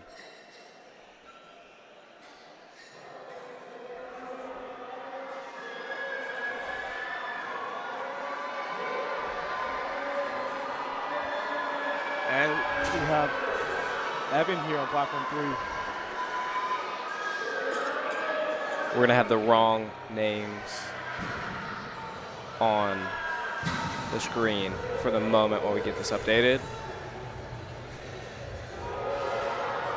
It's better to do it now than at the end of the flight, because that's when it comes down to the wire and it's on a need-to-know basis. As of now, the best place you can keep track of the names is on LiftingCast. Goal there, unable to get his third attempt to lift on platform 1. Now, let's see how these thirds look on platform 1. Can our lifters get a good streak going with successful thirds? Platform 3. Looking to open with 305 keys on platform 3, representing Florida State. Wow. Very fast 305. And now this is looking very far ahead, but Seth has loaded 315 for his third deadlift, and if he successfully hits that, that will push him into the top 5. Talk about coming in as a lifter with one of the lower QTs as a 90. I mean, 650 is only 15 kilos above. Actually, that is the minimum QT, I believe, for the 100 kilo lifters. And he's adding on 130 kilos on top of that. Seth here, obviously one of the biggest pullers in the 90 class. 310.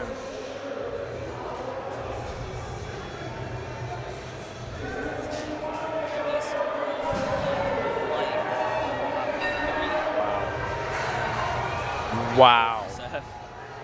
Beautiful pull. Bryson, can he finish through 250? Gets it past his knees.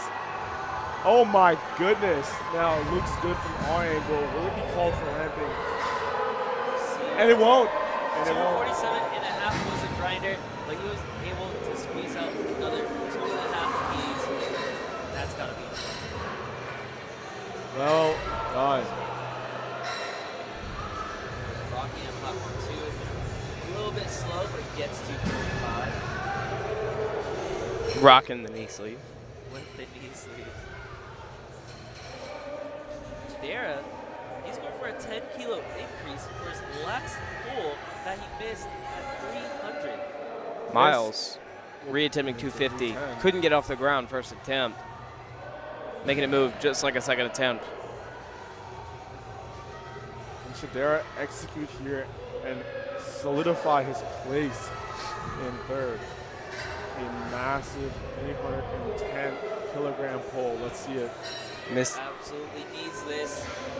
Come on. Switching grips here. Big. Wow! Can he finish it?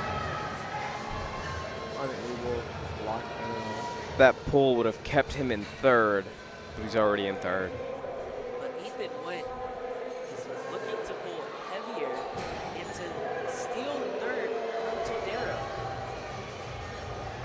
Platform 1, 265 up next for Hayden here.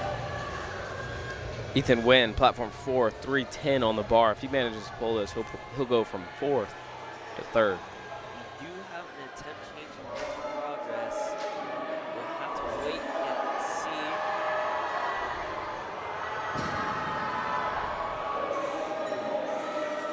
So this is going to be from Ethan Nguyen, 310 kilos for him.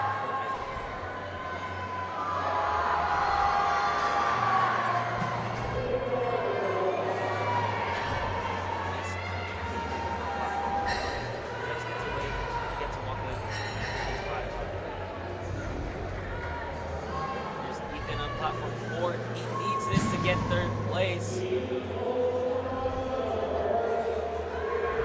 big pull from him, and he gets it. Wow. The judges are giving Yes, Wow. he is ecstatic. That'll pull him into 3rd place. Well done there. What a way to pull into placement. Milo with a 15-kilo jump. Ethan taking 312 and a half. 272 here on platform 1. Wow, the crowd is roaring right now. Considering how late it is, this is insane. Wow, I can. Milo, if he gets this 312.5 key pull, this will put him in point scoring position from 11th to 8th.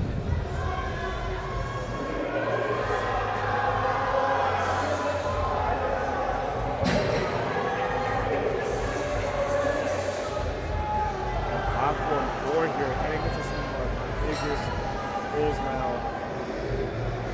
First, we have lifters left. Oh my, these are insane numbers here for deadlifts. And do we have Joshua Hall's 3rd deadlift attempt? 370 kilos. 370. 370 is absolutely Instead of going crazy. up 6 kilos to So, chip the record. Is that going to be He subject to a jumped. change, or is that just him standing on business right there? Oh, that's him standing on business for sure. That's insane. Meanwhile, we got Blaine, platform 4, wrapping it up. Now hold on, let me do some real quick research here.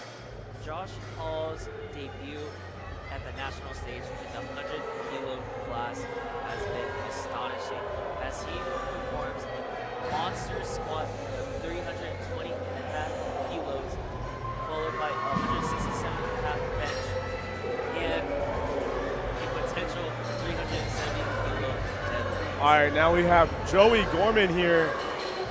Hometown crowd right behind him, 275 here. Great deadlifter, let's see it. Let's see him pull. Can he PR his meet total? What a pull! What a smooth walkout, great execution. Great job, Joey. Let's go, he's all pumped up. Amazing work there. Patrick Borman throwing his AirPods off before the 317-kilo pull. Come on, Pat. That What moved a great pull. great. We'll see what the judges say. And he just scored some points for West Virginia. What a beautiful move. Landon here taking 282.5 keys. Big jumps for him. He absolutely needs Come on! Oh! And he is visibly frustrated. It looks like it just got stuck on that right side, I believe. Let's see if he takes that. Maybe just position. Our Stapleton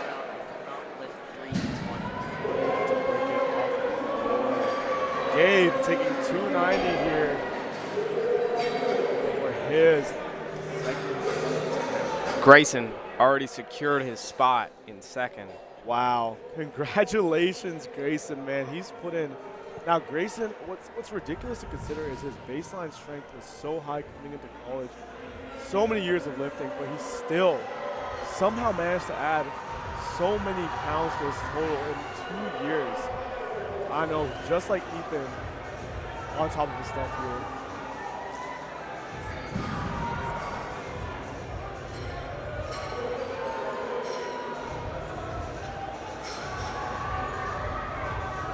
Wow, and Henry, Jacob Henry locking that out. Grayson cannot wait. Still a great day. Second place at your second CNET. Meanwhile, Josh Hall, 370 on the bar. This Kyle pull, White also walking up to his second, but Josh Hall, yes. Josh Hall, it'll be an American record. He'll be the 19th heaviest total under 100 kilos. Just ahead of Mr. Bryce Lewis himself back here in the media crew. Sounds like he's a little bit jealous with Josh Hall about to surpass him. Come on, Lucas. Let's go, Lucas. Way to come back from an injury. And that's all whites there. Lucas, great job, man. Great class. Now, big pull. Josh, getting into the crowd.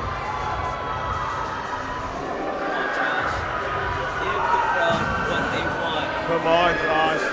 This record is yours for the taking. He's already secured his spot. Already secured as his the spot. number 1 100 kg at Collegiate Nationals 2024. Business there, but a record to go with this would be a phenomenal way to end the day. This would be crazy. Come on, Josh. This smashes Ashton Ruska's previous 100 kilo deadlift record. Wow! Incredible Can he lock it speed! out? Oh He my does! goodness! Oh my goodness! Will that get 3 whites? That's all he needs, and that is an 2 American record. A good lift, a very emotional lift Wow. for Josh. Josh, now just keeping up with his training, he has faced a lot of adversity, and him really making this 100 kg weight class his own. We'd love to see it. Finally, somebody breaking that record with Ashton's. That is insane. Well done here. Now Seth on platform 1. Big pull here, 310. He moved his third down 5 kilos. If he hits this, he will be forecasted to be placed 4th in the 100 kg class. Now, Seth, man, this is a ridiculous comeback story from being put there in the first platform to being top 5. And a bomb, can Seth secure it? Can he lock it out? Oh my goodness, young man. Does he get it? Wow, and his reaction, what a wonderful way. What a great beat, man. Andrew Kane steps up to 330 kilos. If he gets this, he will beat the previous record for a new total record at 90 kilos. Wow. And he does. He absolutely smashes it. The pressure is on for Kyle White. Now, what is that total that he just said? Did he beat 7935, I believe? Yes, he did. He Wow. is at 801. 801 keys. That So, is sorry, 808. 808 kilograms is ridiculous. That is That puts him in above 500 first. odds. That total is Kyle White the taking. And now platform 1 is done with lifting. Thank you all for tuning in. We will have awards coming up after lifting has concluded on all platforms. Now I will shift my focus platforms 2 and 3. Let's see what is there in store. Platform 3, we are wrapping up seconds here. Seth Dasuki for 330 right here. This would also put him at a forecasted 805 total.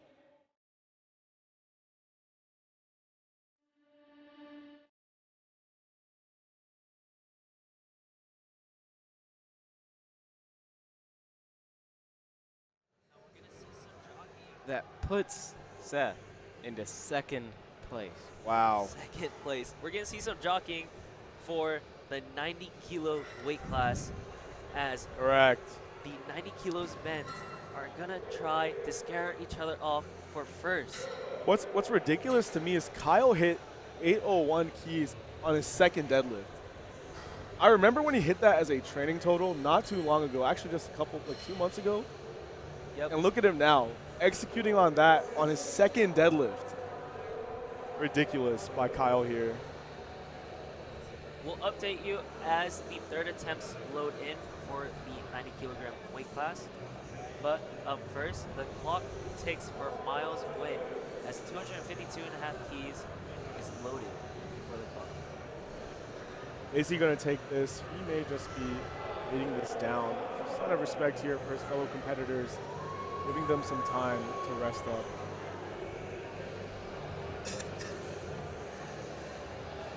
Wow, still recovering from that amazing American record there by Josh Hall.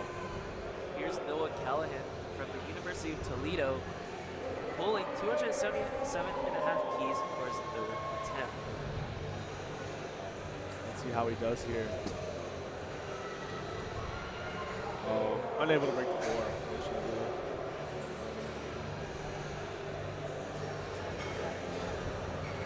Noah has had quite the day as he's gone 7 for 9.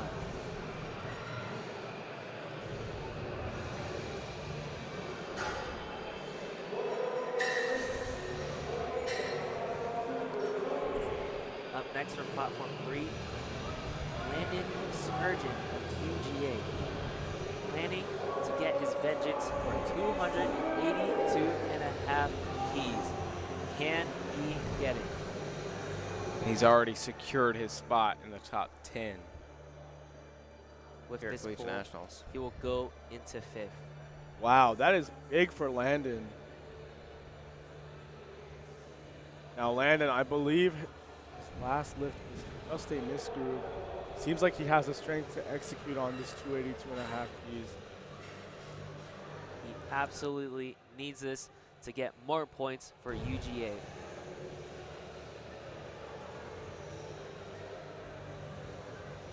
Wow, can Oh. He's unable to break it off the floor. Unfortunate for him, but he gets to walk away with 267.5 keys.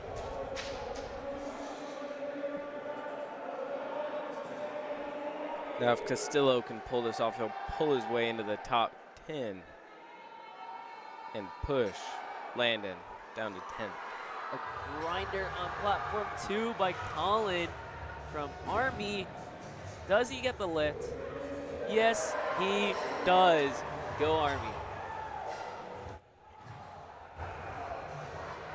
Very well done there. Here's JP Castillo walking out to 287.5 keys. Move him into a top 10 position. Big pull here.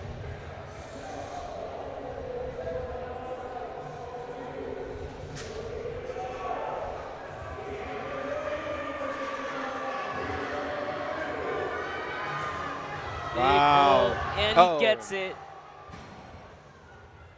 With the whole crowd Now. behind him.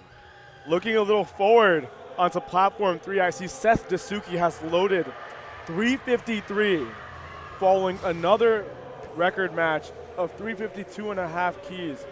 It looks like that will be matching and breaking the record set by Liam Newell back in the 2022 Collegiate Nationals. That is ridiculous.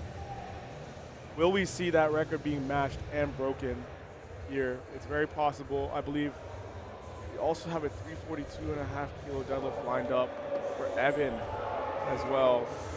Absolutely crazy as Andrew Kane wants 352.5 keys for his third lift. And if he makes that, then he will secure a spot at first place. Ridiculous. I mean, the winning total last year was 795, and we're going to have multiple, well over 800 plus kilo totals at the end of this competition. And within a year, you're seeing exactly how far the competition has progressed. It's ridiculous. And that's not to mention these other talented 90 kilo lifters that Definitely. aren't here. You look at some people that have gone to PA, like Brandon Jones, Correct. totaling well over 800 kilos, and he's not here. Yeah. Still in that junior class. It's insane to see how far the weight class has gone. For sure. Now Hembry walking out for 295 again for a second attempt. This will move him into the top 5. He has this lift, I believe. He's breaking out the floor. Oh, and good save there by the spotters, making sure he's all right now. Looks like he's okay as he's walking off the platform. Demetrius Smith matching that at 295 as well.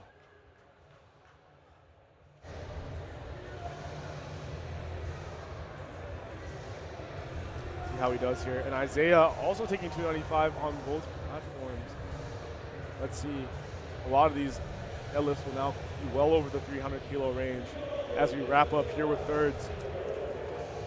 Looks like Isaiah will not walk out for his third attempt. But here's Demetrius pulling the slack, getting the wedge, and locking out 295 keys, securing a spot at 15th place. Which, what we're about to see going into these last couple deadlifts is a crazy fight to place and put points up for their team.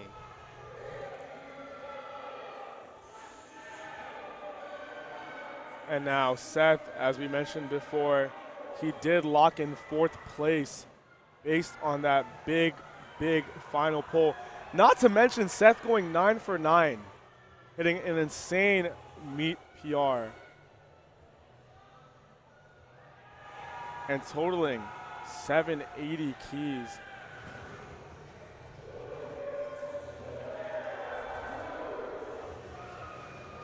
Now, Seth does have 4th place right now at the 90 key weight class. It looks like Jack hits.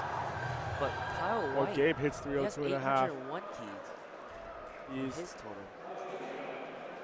A lot of stuff going on between these two platforms. Very hectic. Now I'm taking a look forward into the final 5 holes here of platform 3. And the last 4 pulls will all be for those first 4 spots, it seems. Kyle White, Evan Ross, Andrew Kane, and Seth Dasuki all over 800 keys right now, but have the potential to total well above that. Now, nothing is said and done. It all comes down to execution. Any of them miss, those podium spots are up for grabs. Especially if Gabe gets this pull. Oh.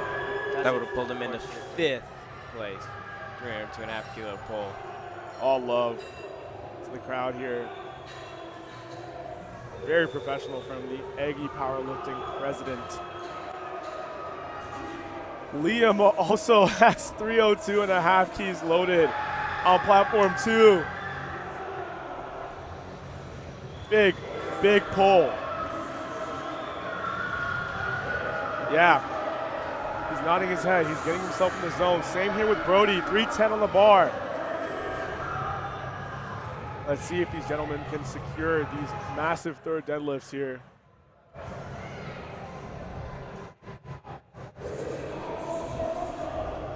Come on, Brody. Come on, Liam, let's see it. Wow, Brody. A strong pull from Brody. Gets the down command. And Liam a stronger pull from Liam. also gets the down command. Good lifts from both of them. Liam is feeling the glory. Well deserved there. And picks up his handler off of the ground. And that wraps up platforms 2. Or that wraps up platform 2. If you want to stick around and see the awards will be held on platform 3 once lifting has concluded. Now. But there's plenty of action left as Kyle White has to step up to 312 and a half keys. If he makes this pull, he will go into first.